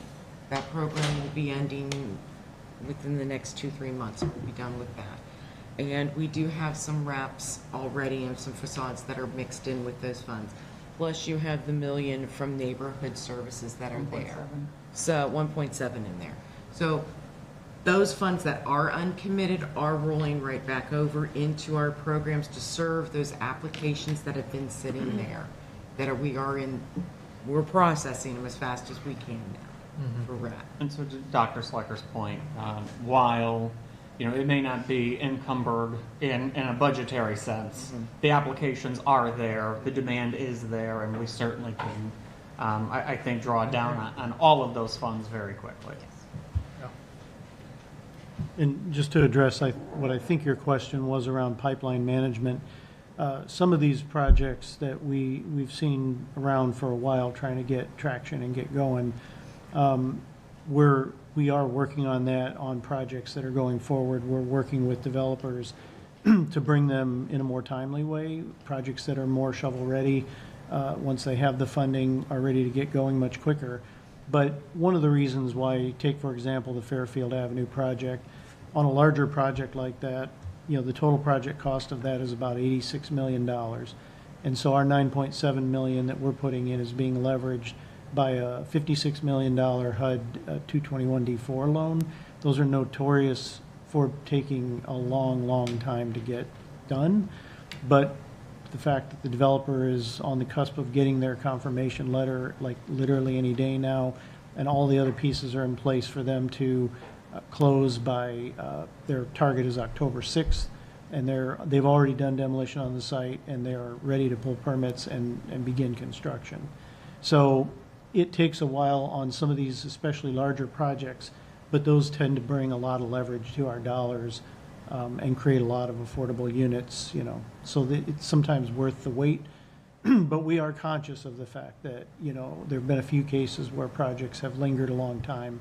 So we're really trying to focus on making sure projects are more shovel-ready by the time we commit that funding, so that we don't have it kind of hanging out there and rolling over for too much time. Yeah, so maybe to ask the question another way, you go to market, I think Mr. Caper said, in November, December, issue 25 million. How soon will you put that out on the street to whatever number of 5, 6 multifamily development projects? Like, is that cash we sit on for possibly 2-3 years before it's put on the street and we're breaking ground? Or do you have that in the pipeline now that's why we want to go get the 25 million? At the start of the budget process for CRA, one of the things that I did was provided, not only here's what we have committed to date, but based on projects that I have applications for funding assistance, this is what I would need in the next 12 months of the fiscal year, and that equates to about another $12 million that's already being requested for these projects, and we aren't even into the fiscal year yet. So I anticipate, probably 1.5 to 2 times that amount by the time we get to the end of the fiscal year. So we could potentially have most, if not all of that committed in the next 12 to 18 months. And committed, but then on that timeline for breaking ground and actually dispersing funds, what is that timeline? So it varies, of course, by the project. Some of the smaller projects can be up and running very quickly. Some of the larger projects can take 1 to 2 years to get shovels in the ground. But again, we're really trying to be conscious of that and hold off on funding commitments as long as we can, short of the project blowing up and going away because of the lack of a commitment of funds, so that we don't have that kind of a wait. In addition to the 12 million that Mr. Van Loo mentioned, one project that wasn't on the list is the former Merriweather site, the 951 22nd Street South. So CAC may remember we kind of brought that proposal forward after the mayor selected it as an informational item. We are in negotiations with them now. As mentioned, we want to be the funder of last resort. So they are looking at potential 9% LIHTC, 4%. But they have shared with us that their funding gap, however that gets filled, is about $8 million. We certainly expect the CRA will have some portion of that. I don't expect it to be all $8 million, but there will certainly be an ask of the CRA to move that project forward, which really, we believe as staff, is vital to the vibrancy and future development of the Deuces Corridor. Thank you. A further question along the lines of the pipeline, just for my own edification. Before this budget cycle, I know we had the disruption due to storms. Is this flow and this pacing of how the dollars get out, was this year an anomaly, or is this the pattern? If we look over, let's say, the last 3 to 5 years. This for rehab is an anomaly, and last year we had it with the purchase assistance program. And so what we've done this year is we've worked with administration and economic development and the CRA to, for going into next fiscal year, we are going to hire what we're calling housing navigators, in a sense, that will work within the community, that's going to help individuals process their applications. That's a really big piece of where the stumbling gap is. Keep in mind, 75–80% of our applicants are elders, they're seniors. They're not comfortable with technology and our applications are online. So if they submit a paper application, we have to call them to get the paperwork that they left out and didn't provide. Or we have to walk them through how to replace their social security number, their driver's license. It has been taking us months just to get an application completed in order for us to start underwriting it. So therefore, we want to hire these navigators. They're going to work with the individual from the moment that they call and say, I need help. These are individuals that can go to the homes and say, okay, do you have this ready? Do you have that ready? Let's help, let's get this going before they even submit an application. So we've identified the barrier and we're addressing it. Thank you for that. An unrelated question. For the action that the staff is seeking from the committee tonight, it's a recommendation surrounding the budget as presented. Are you also looking for opinion and recommendation on the bond that we've discussed in depth, but it does have an asterisk on this? We are seeking a vote on the recommended budget. The bond issuance, we would come back for a vote at that point once we get those documents together. But we are more than happy to take any thoughts, opinions, input on that as part of the overall budget. Okay, thank you. But the bond issuance itself would be a separate item that we bring forward at a later date. Perfect, thank you. I just really want to touch on the bond real quick, because I know we'll talk about it eventually again.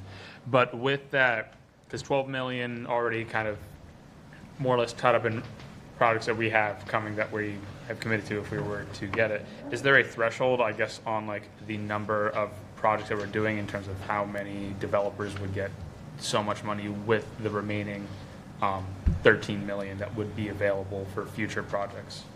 So our approach is always to make sure we're putting our limited dollars really in the best possible place and we're getting the best ROI or return on investment for those dollars. So whenever a project comes to us and applies for funding assistance, we typically have several. Right now we have about 22 projects, not just in the CRA, but overall in the city of St. Pete, multifamily projects in various stages of pre-development and application for funding assistance.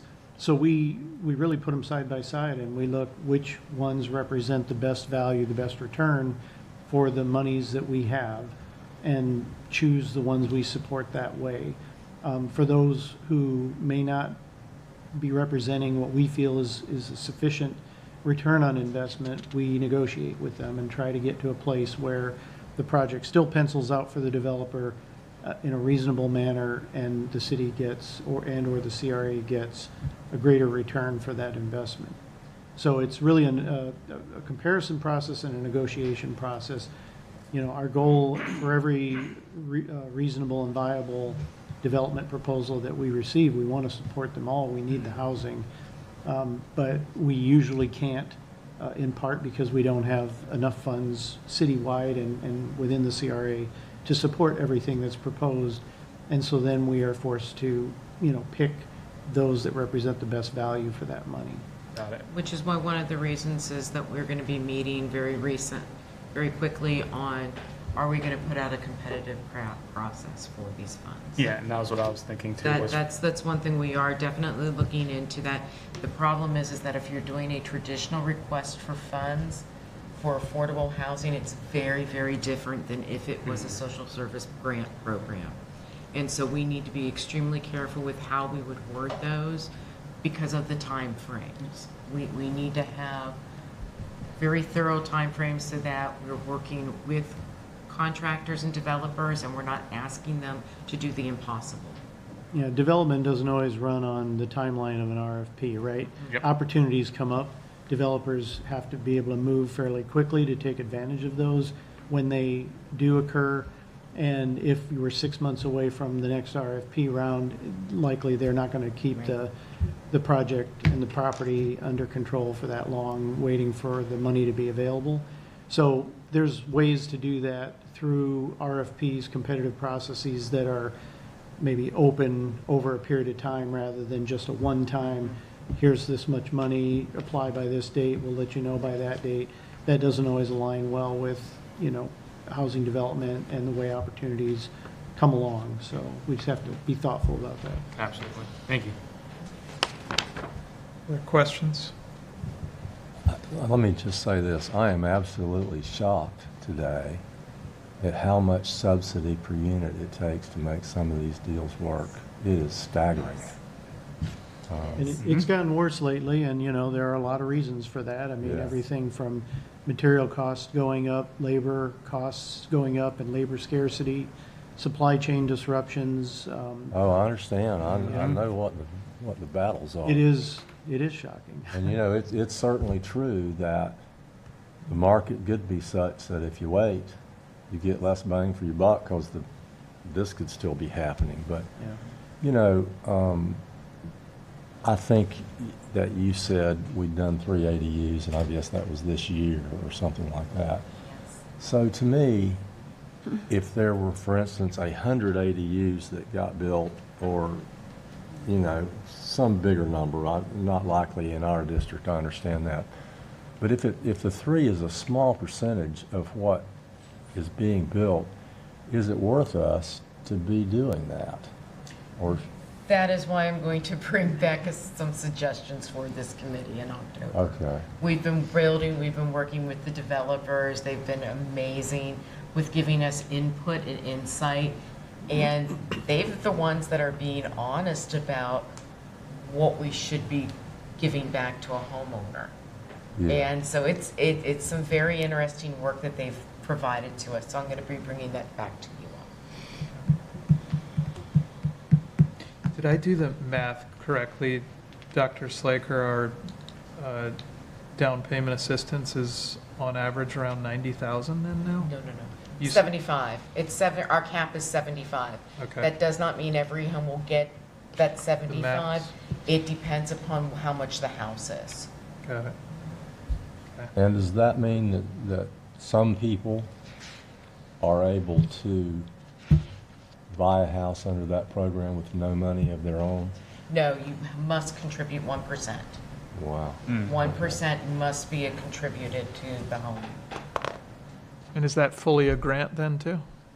No, that is the loan. We still are on loans, Yeah. although through CRA, they are pretty much 100% forgiven loans based upon the affordability period of how much they have. And anything from 121% AMI up to 140%, that's when there's a repayment plan. Got it. So maybe to Dr. Sokash's question on the rollover funds, and I think we've heard the hurricanes interrupted city business for 3 months.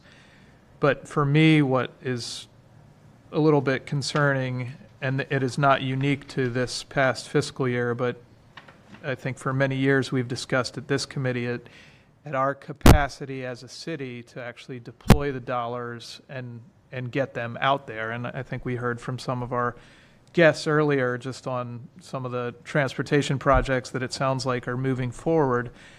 And it's great that we have a replacement for George coming in, but when we had the state legislature this past session discussing eliminating CRAs, I would put a big asterisk on what Brother Mohammed said, that you have that time and money with a CRA. And I don't know that we necessarily have that in this political environment. And so I think, this is a staff conversation and administration conversation, but which is also relates to what I was saying just about pipeline management. Like, I think there has to be a conversation on, what's going on, that this rollover is in some cases more than 2x, well, with housing we discussed why, but the other it's, the rollover is the same or more than what we're getting this year. And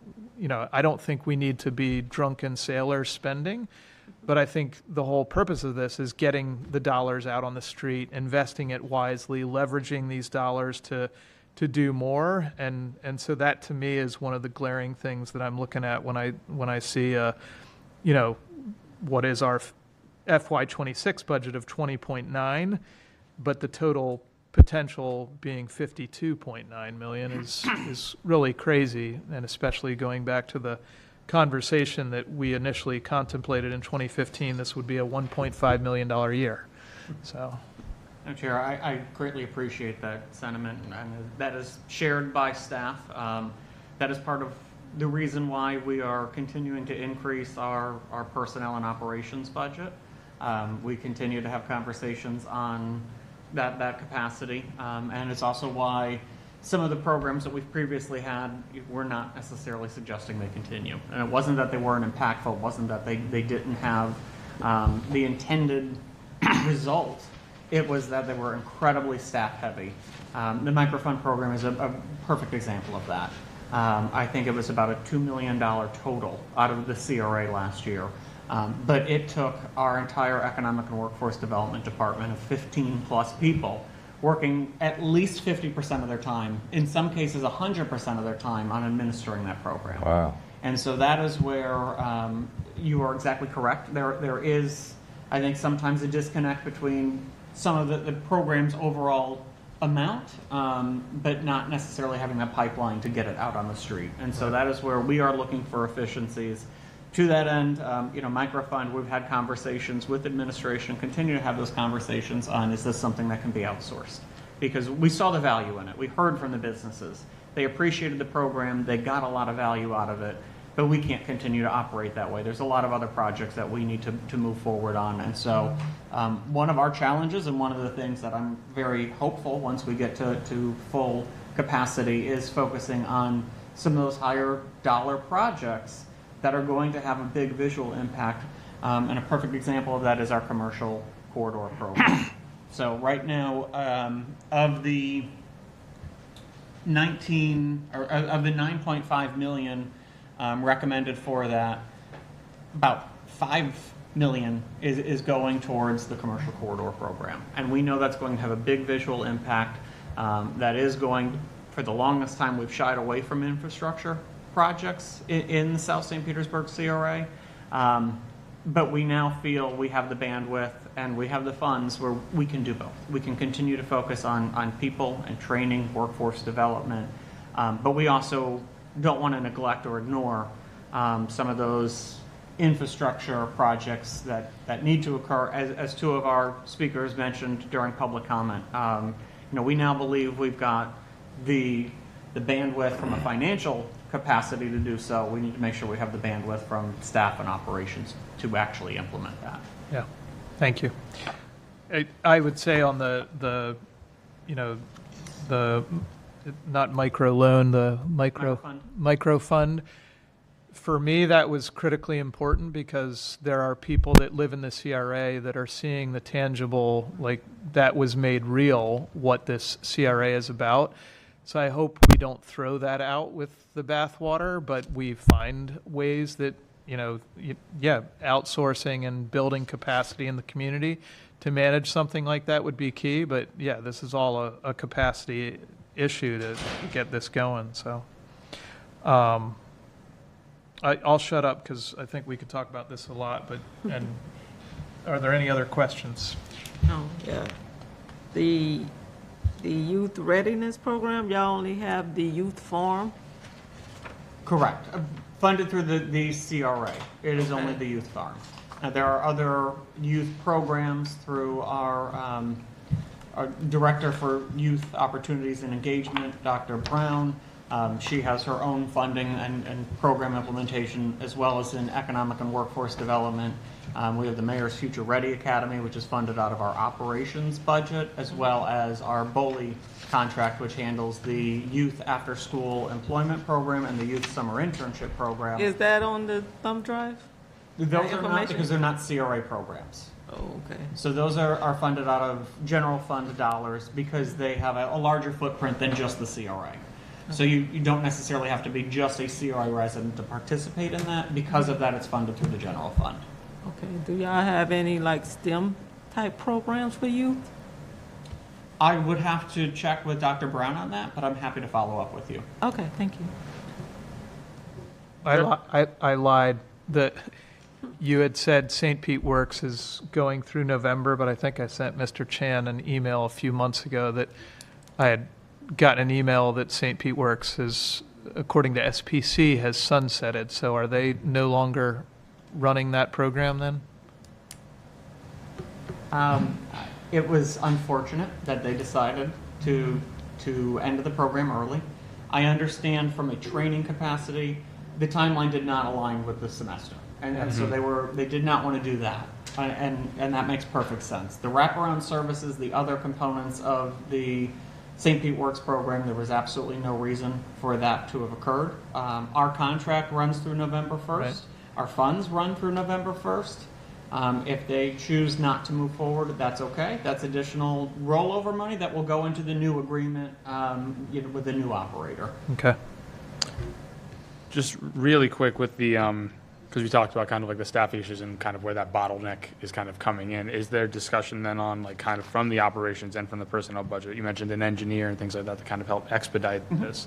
I mean, obviously we're saying that this may not be an issue, maybe next fiscal year, but is there conversation to prevent that bottlenecking, allocating more to the operations and personnel budget to prevent that in the future? We always have those conversations.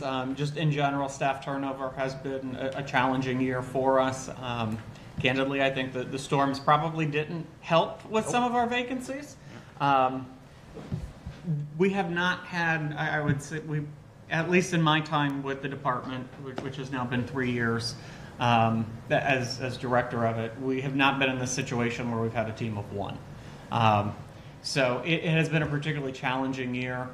I think that has contributed a little bit to that bottleneck, but we always have conversations on ways to improve it. Actually, Dr. Sliker and I just had a conversation recently on, rather than funding 3 housing specific positions, maybe that goes to some form of just operating funds for them. And if they need to bring in 10 people, but maybe it's 20% of their job, it's 5% of that overall budget. So we're constantly having those conversations.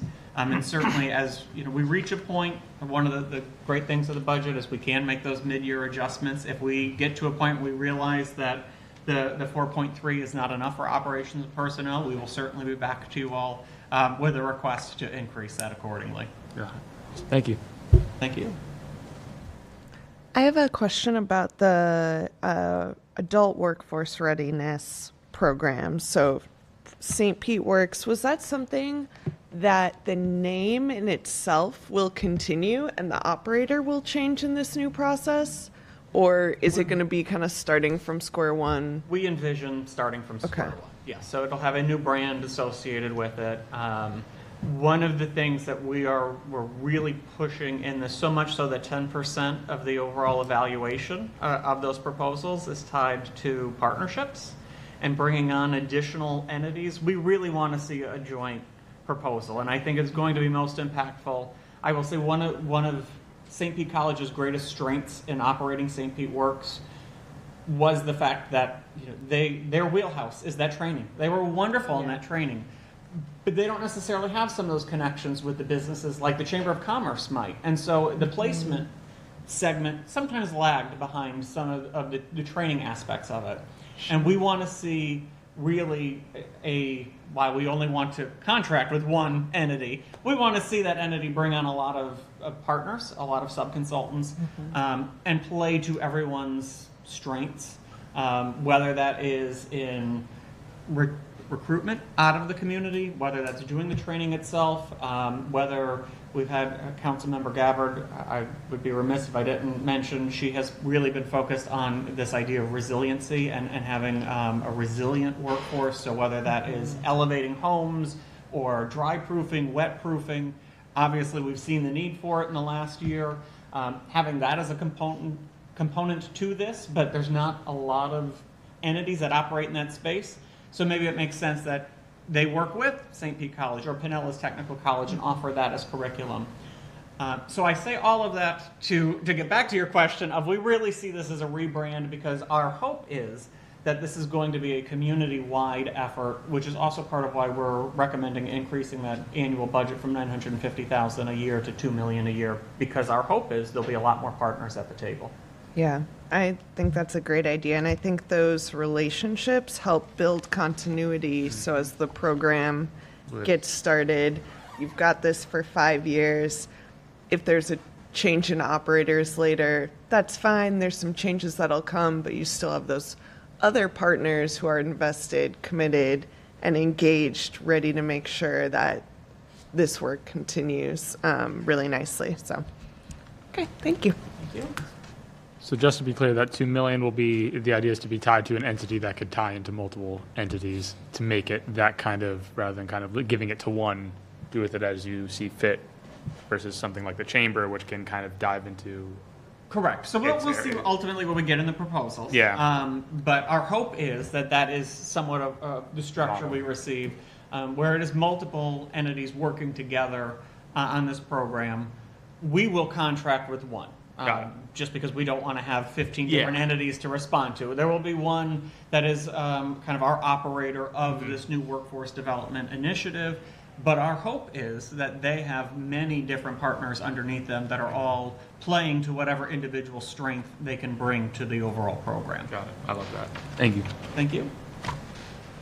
Oh, I have another question about that again. Sorry. So does this tie back to some of those core areas from the administration? Yeah, okay. Absolutely. Okay. Thanks. We don't need to rehash all that with me trying to fumble over it. You got it.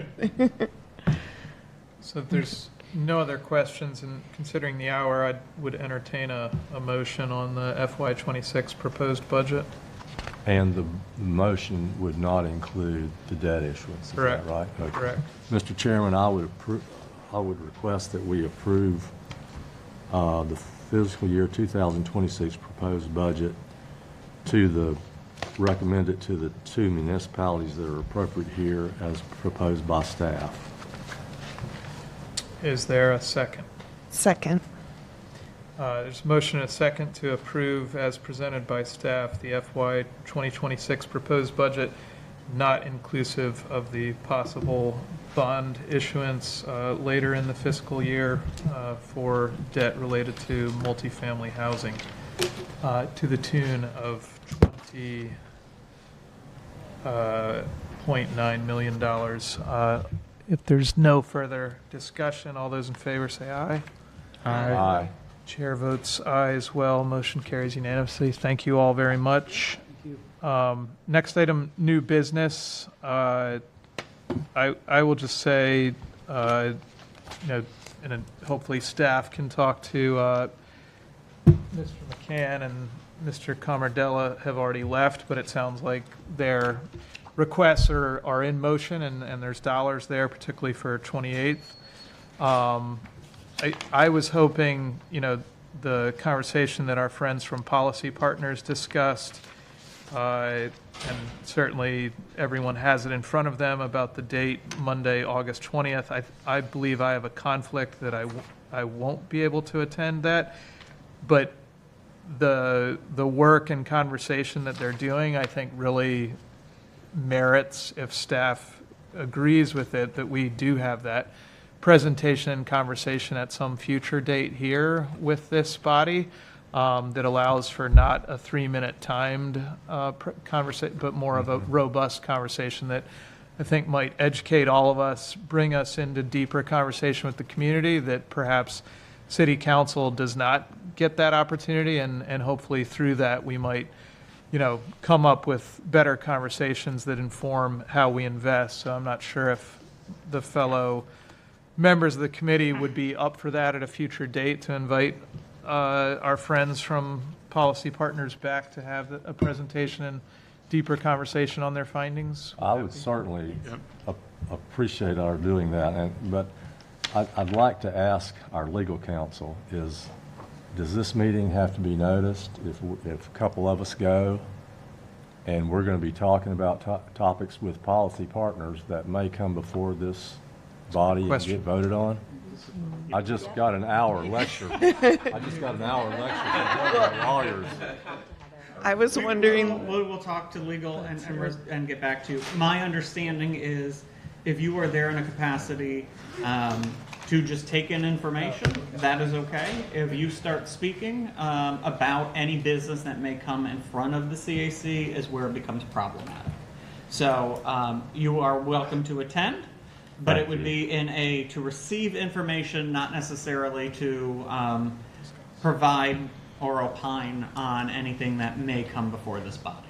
But I will get you, that is me. I did not stay at a Holiday Inn, nor am I a lawyer, so Well, I will get you our legal's official I've just spent an hour with the lady giving me Yeah, the riot. that's literally all we talked about. And just to clarify, the page that we got is incorrect. It's Wednesday, August 20th at 6 p.m. So Wednesday, you want to August correct 20th. that. Yeah. Kelly, I just wanted to add, we're inviting you as community members. It's an open invitation to community at large. Mm-hmm. We wanted to talk to you because you are a member of the CAC, but this has gone out broadly. And if you are, so I would just say, if you are interested in attending, please register, because we do have to cap attendance. All right. Thank you. And How we go to register? Like what website? Policypartners.org. Okay. yeah, and really appreciate that if there are multiple members, as Brother John knows, even attending Right. your meeting, Yeah. but we start discussing it, we can be subject to violating sunshine law. So we just want to make sure we have clarity from legal counsel on that too. I appreciate you checking that. Yep. Any other items for new business that members of the committee would like to bring up? If not, our next regular meeting is October 7th at 5:15, same location. And appreciate staff and all of our members that have stuck it out this late, as well as the citizens who've joined us. Thank you all. Meeting's adjourned. Thank you. Thank you.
Set. Hey.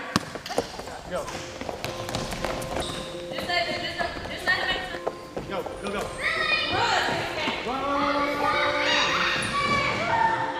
I'm Officer Middlebrooks. I work with the City of St. Petersburg Police Department. I am assigned to the Police Athletic League. And I'm Officer David Lopez, and my role here is to interact with the kids, create a positive environment, and be a positive role model in their lives.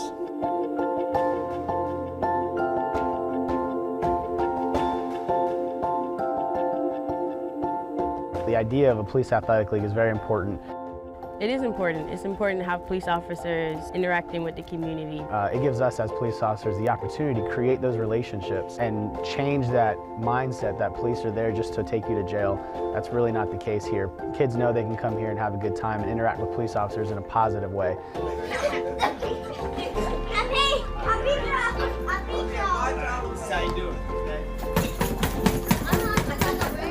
A lot of times they don't have certain resources, so we try and provide those resources for them. We have mentors here, we provide homework help, we provide recreation, we provide snacks. My favorite part personally is probably the mentoring aspect of my job. There was a kid, they were having some problems in school. I started mentoring and having lunch with them and just giving them some positivity. And the teacher told me that they were doing better in class, that they were looking forward to having lunch meetings with me. So that made me feel really good, and it felt like I was definitely making a difference. When these kids come in, it brightens their day to see the consistency of having a positive role model in their lives. Foul on 3. 1, 2, 3. A lot of times when they first start here, they may not take on to us as well, but as time goes on, you can see a relationship develop. There's one kid that started when I first walked into the center. He would hide behind tables. The beginning to the end period, from when he wouldn't even talk to me, he would hide from me, to now all of a sudden he can come up to me and give me a hug. That was a huge, huge difference. I always feel great coming to work. I mean, I know I'm gonna be having a good time with these kids, and we're here for a cause. We're here for the kids, and we want to make sure that we're putting them on a path to success. So being in a position where I can directly impact these kids on a one-on-one basis every day is a pretty good feeling, knowing that, hopefully these kids are changing for the better, and hopefully I have a role in that.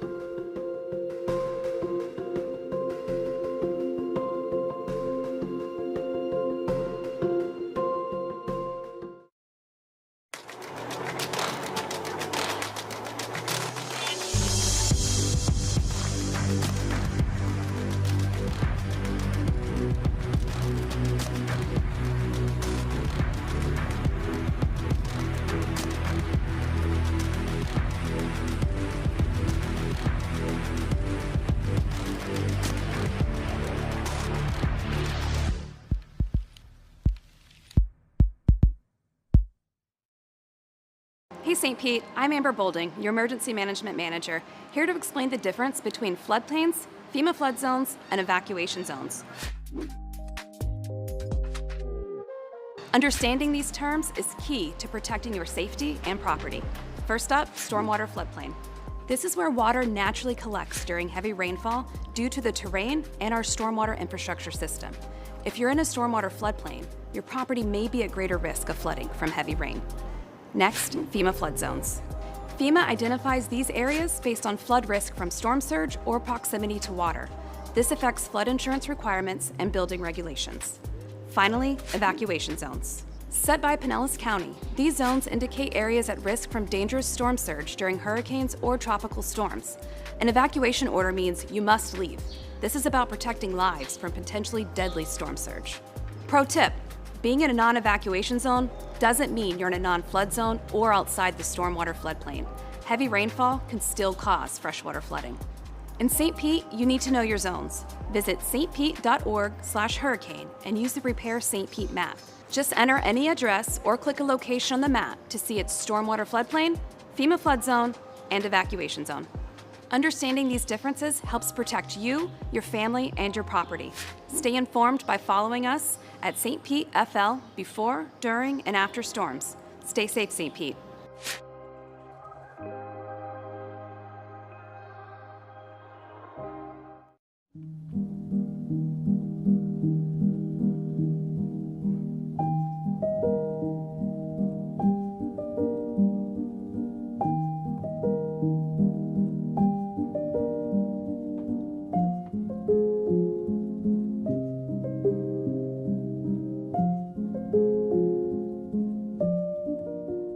Dear reader, you are loved more than you know. Keep smiling and shining and being who you are. The world is lucky to have you. Happy Pride to you. Celebrate like you should. Life would be dull without you in it. Keep shining bright. Sunshine face. You are so loved. Do not let anyone ever tell you different. St. Pete loves you. We need you. We appreciate you. Thank you for being you. You are beautiful just as you are, and you make our city more beautiful because you are a part of it.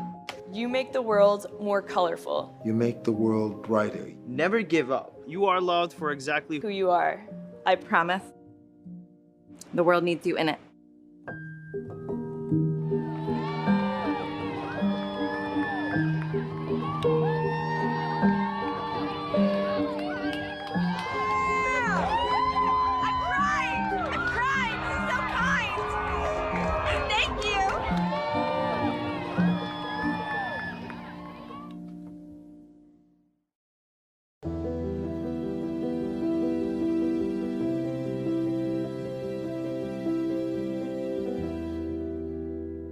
When I decided to transition and retire, and you had told me if I ever retire, you would like to throw your hat in the ring. And I said, there is no ring. And then I turned it over to the Board of Trustees, but I did give them this 411. Erica is an intelligent, credentialed person, working artist, but she's an artist. And I think that's important. And whatever degree of difference that is, how an artist approaches the thing, that's what I wanted. And you went through the process, and that's what the board agreed on. The future is always bright, but under your tutelage, it's going to be delicious. I thank you for that. No, because my generation, the baby boomers, we don't tend to get off the stage. You got to get the hook. Oh, there's always one other thing we can do, and I'm looking forward to that, seeing what's next. I think we talked about it before, we have the same sentiment about the space and what our job is.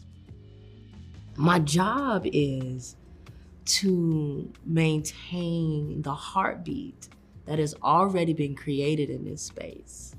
I am not here to alter the heartbeat. I'm here to take this heartbeat and strengthen it and bring a bigger light so that the world can see it as much as I can, and to take that to whatever that next level is. Well, as I told the Board of Trustees, we're getting an A+ candidate that you would normally have to scour nationally. And then she has the added thing of she knows this community, and the community knows her. I'm walking in the footsteps of a founder of an organization that is beloved. But I know that I gotta try it. And I know that we can do it.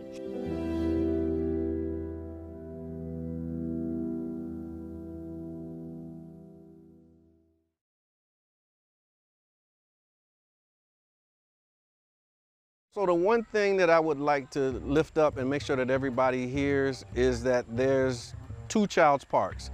There's the Child's Park that you hear about and that you read about, but then there's my Child's Park.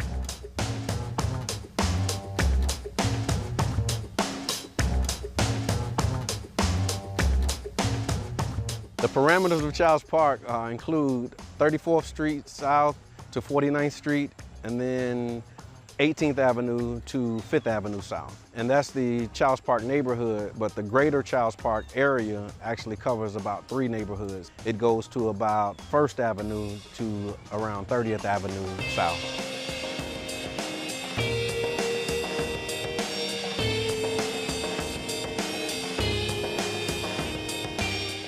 I believe through the YMCA, the library, and the Rattlers organization has become very instrumental in helping our youth and children become very productive adults. The Rattler program into a GAP program that's designed to engage the community, to build family and community and crime prevention by keeping the kids engaged in youth activities. I think the emphasis for developing youth in Child's Park arises from some statistics that we received, is that Child's Park had the highest concentration of youth in the city of St. Petersburg. What we promote is family and community. So what we're trying to instill in them with the program is that we are one big family. Because a lot of the initiatives and things are always focused, they're heavy focused on programming, or some type of, regimen or awareness piece or a pledge or something else. And we felt that it was important to just allow them to have a space to just come and have fun. We're solely manned by volunteers, and we let them know that too, so we want them to come back and be volunteers, so the torch is just passed on, so we all learning from one another. They're not just focused on the athletic aspect of it, but they also focus on youth development, so they have a tutoring program that they do.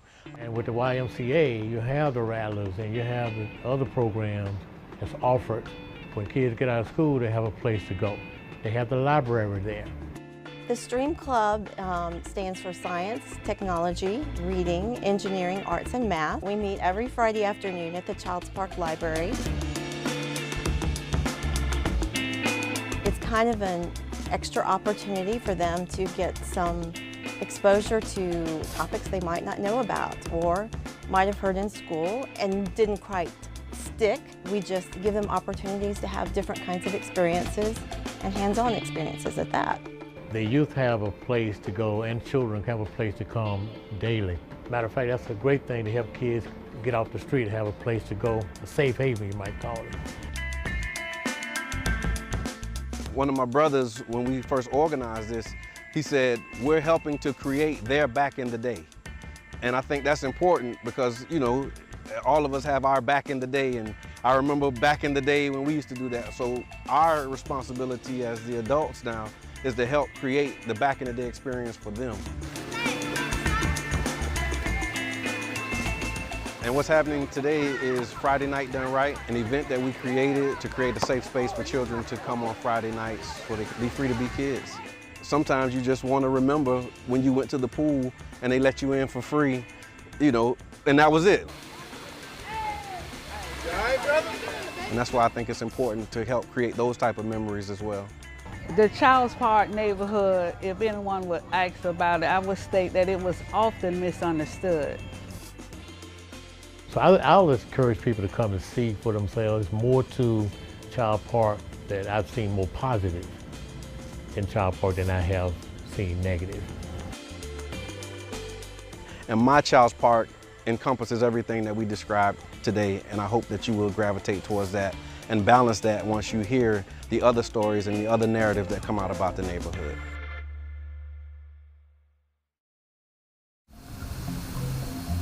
Hey, that's my house, and this is my ASMR video about water conservation. I use water wisely. Ever have a drippy sink?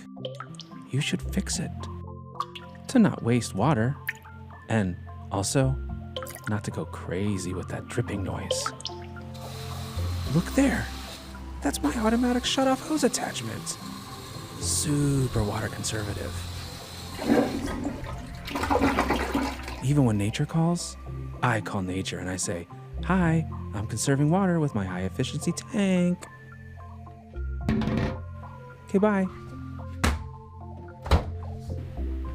Oh, hey, that's me. Just using my high-efficiency washer.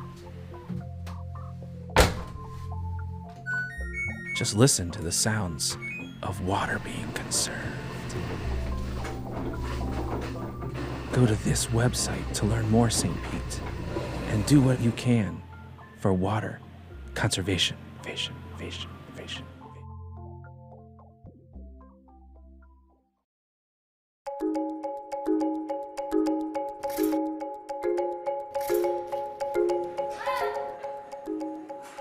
Hi, I'm Jane and I work at Sunken Gardens, and my job is to take care of the parrots, 2 kookaburras, and a flock of flamingos, interact with them and just really enjoy the little slice of paradise at Sunken Gardens. What we're doing is, before we open at 10, getting everything done so that when the public arrives, all the birds are out and fed and happy. They're all unique. They all say different things, and it's just a lot of fun to interact with them. I love this job because It's unique. I don't think I'd ever find another one like it. It's just a really fun experience for me. Flamingos are very sociable and like people, love the people that handle them, and they're very sweet. So the fact that we have two that have been here over 62 years, it's kind of amazing. We also take care of the tortoises. We have South American red-footed tortoises and a huge old alligator snapping turtle. Sunken Gardens is an incredibly beautiful place. If the city hadn't bought it, who knows what this would be like now. To me, it is just an incredible, beautiful place. And when you're in here, you don't even realize that you're in the middle of a busy city. At the end of the day, when I leave, after they're all back inside in their cages, they all tell us bye. Bye. Bye-bye. Bye. The worst part of my day, I guess, is pulling out onto 4th Street. It's just really fun to work here and incredible, good, fun job.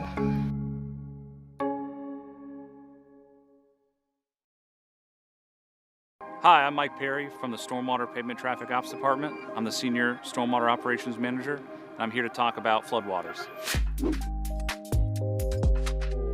First and foremost, here's what the city does to get ready for wet weather events. Our department sends out street sweepers in low-lying areas to get rid of debris on the streets.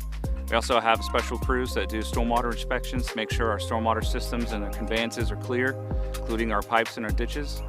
We do have our sandbag operations mobilized citywide, and where we can, we also pump down lakes to provide storage in the community to get ready for any extreme weather. Should you encounter any floodwaters, do not walk through that area or try and drive through that area for safety reasons. You are the eyes and ears of the community, but please do let us know either through calling the service center or using C-Click Fix on your phone so that we can prioritize that work.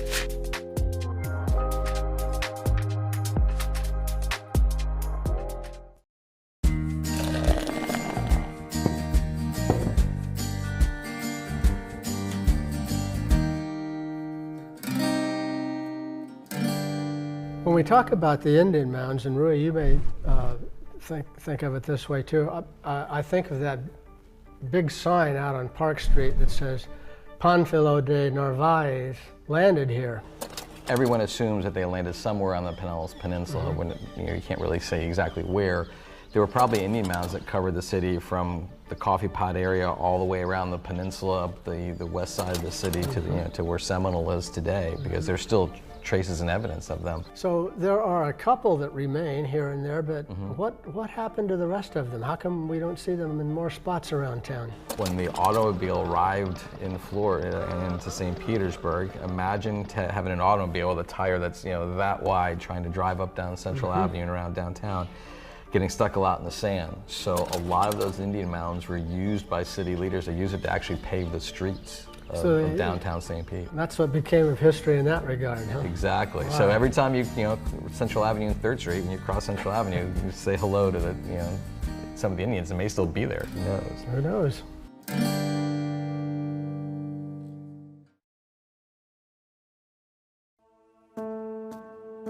My name is Jeremiah Daniels, and I am the first African-American male salutatorian for the Boca Ciega High School.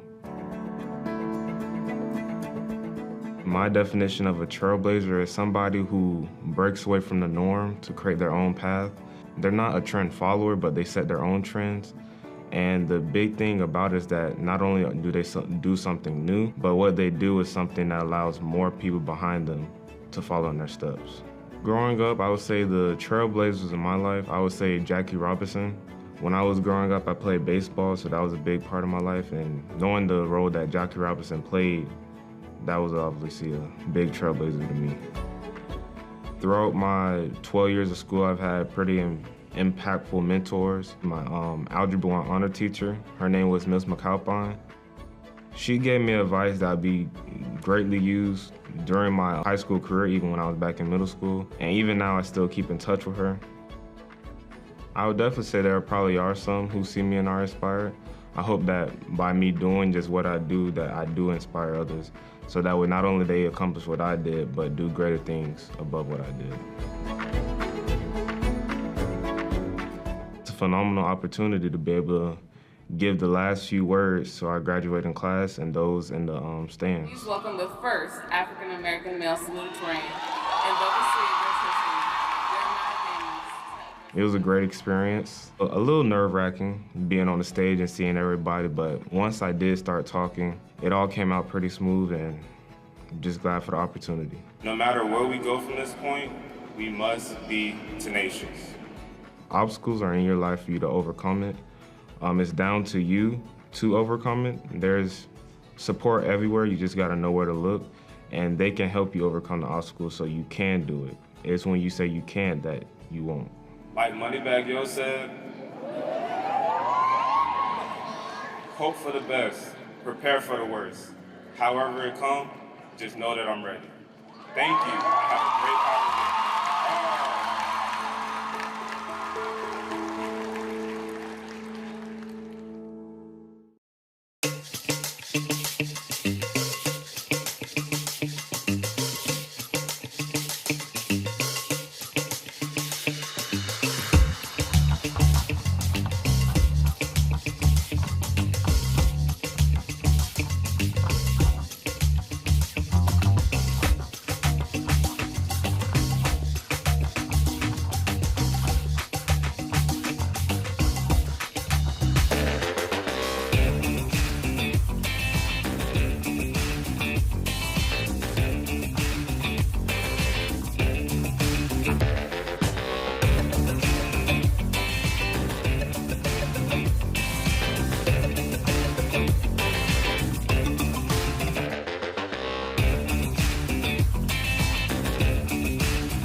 I started this company almost 20 years ago out of my parents' garage. Growing year after year after year, you eventually, can grow out of a garage space really quickly. Scooter Cardoza with Trinity Graphics. I'm the owner here, and we do screen printing, embroidery, and promotional products. One of my long-term goals was to have a brick and mortar space. It took us a little over 12 years, but we got this space. Talk about a, kind of like a life-changing moment.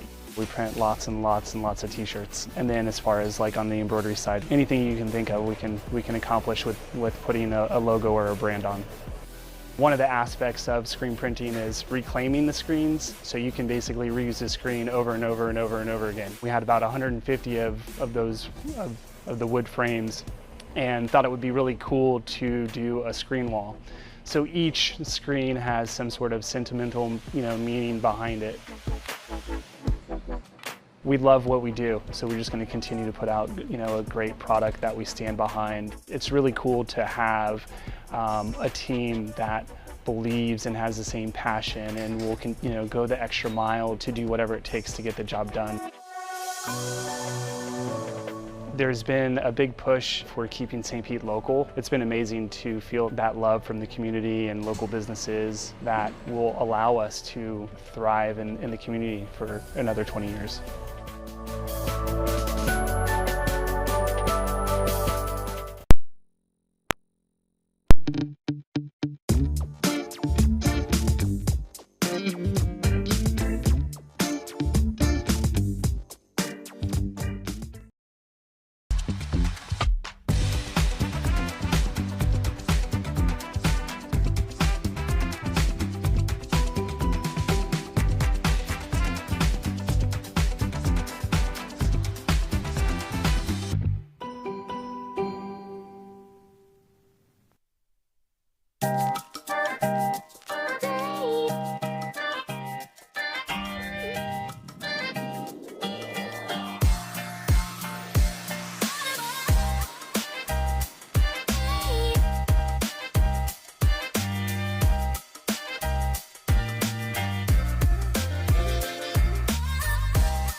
Welcome to the City of St. Petersburg City Council meeting.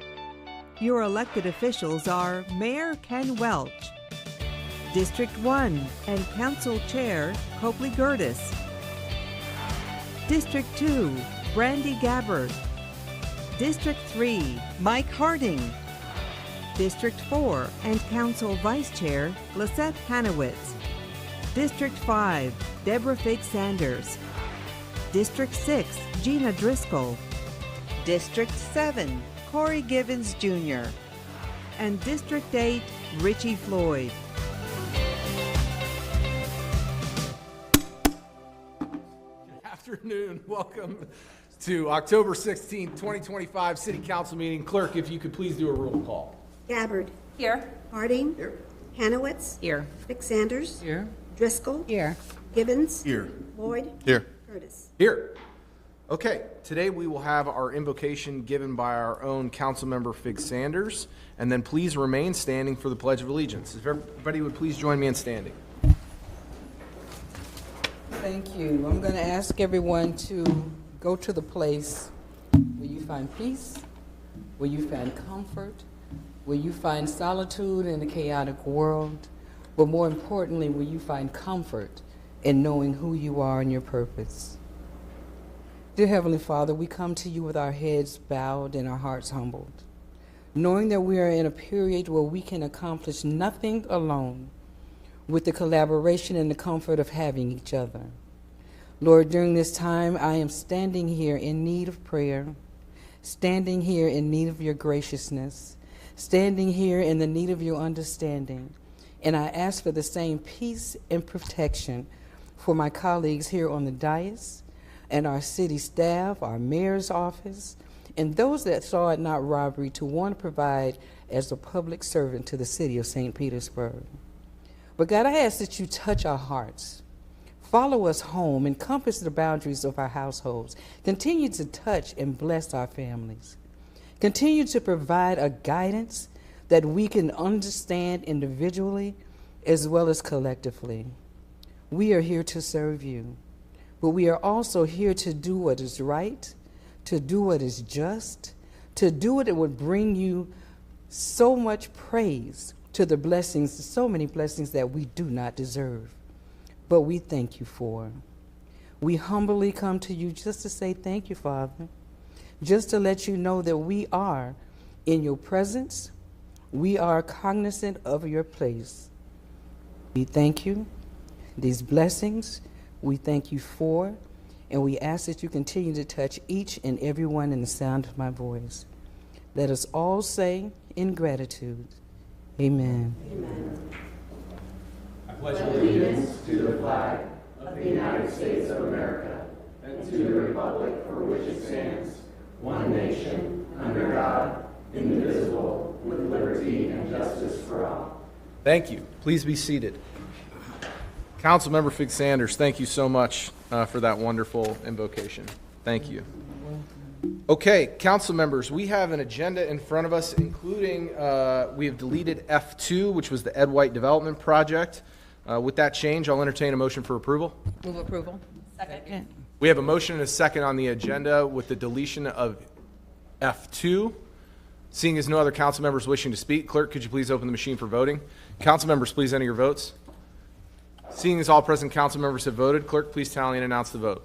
Mr. Chair, the motion to approve the agenda passes unanimously. Okay, we have a consent agenda. Clerk, do we have any cards on the consent agenda? We do not, Chair. Okay, thank you. Council members, we have a consent agenda. I'll entertain a motion for approval. Move approval. Second.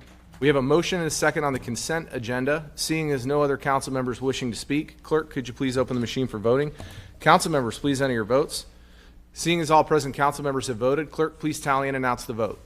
Mr. Chair, the motion to approve the consent agenda passes unanimously.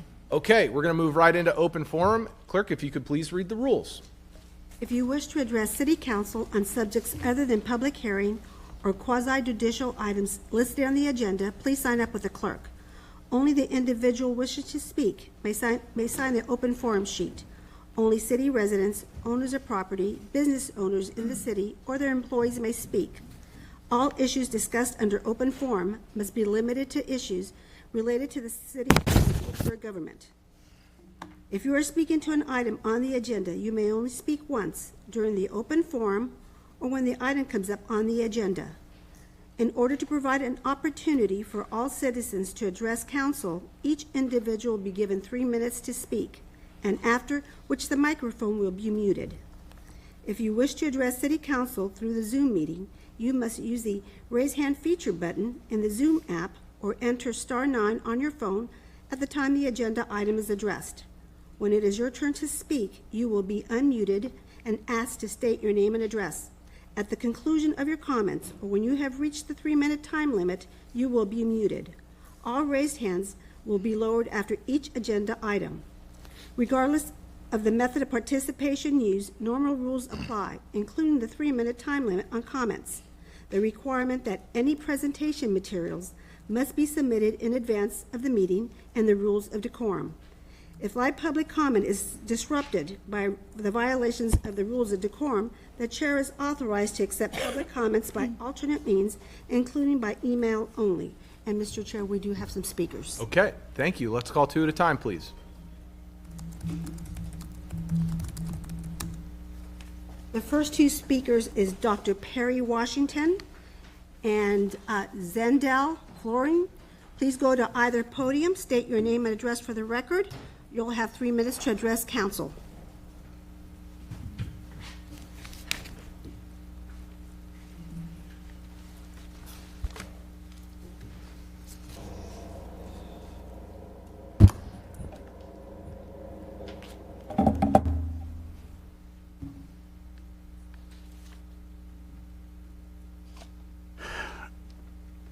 Professor Perry G.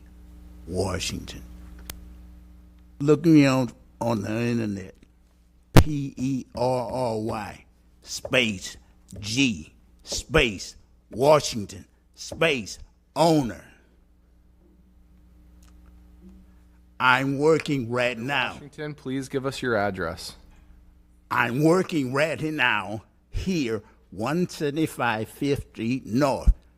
Look me up and you'll see I'm a political activist. Dr. Washington, please give us your address or your cross streets. Main Street and First. There's no such thing. Look on the internet, you'll see Main Street existed in St. Petersburg, Florida. Look it up. Dr. Washington, please give us your real cross streets. I'm trying to be patient.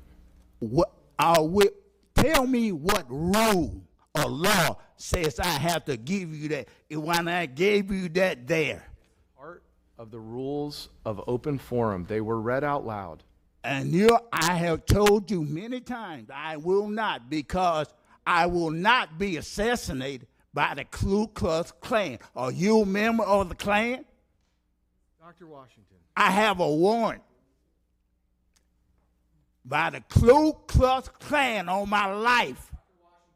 Please give us your cross streets or I will have you removed for interrupting the decorum. Now, what do you want? I want your cross streets, please. And I'm going to tell you, and you're not going to tell me, right? You're going to tell me. Central and First. Thank you, Dr. Washington. Look at your piece of paper with my name on it. I was arrested on my own property for stopping people, and the police arrested me, violating my civil rights. I called the police to protect me and my property. They arrested me. 7 months down the line, it was dropped. They take it over. One of you call the city chief of police and tell him and investigate this incident. One of you want to do that.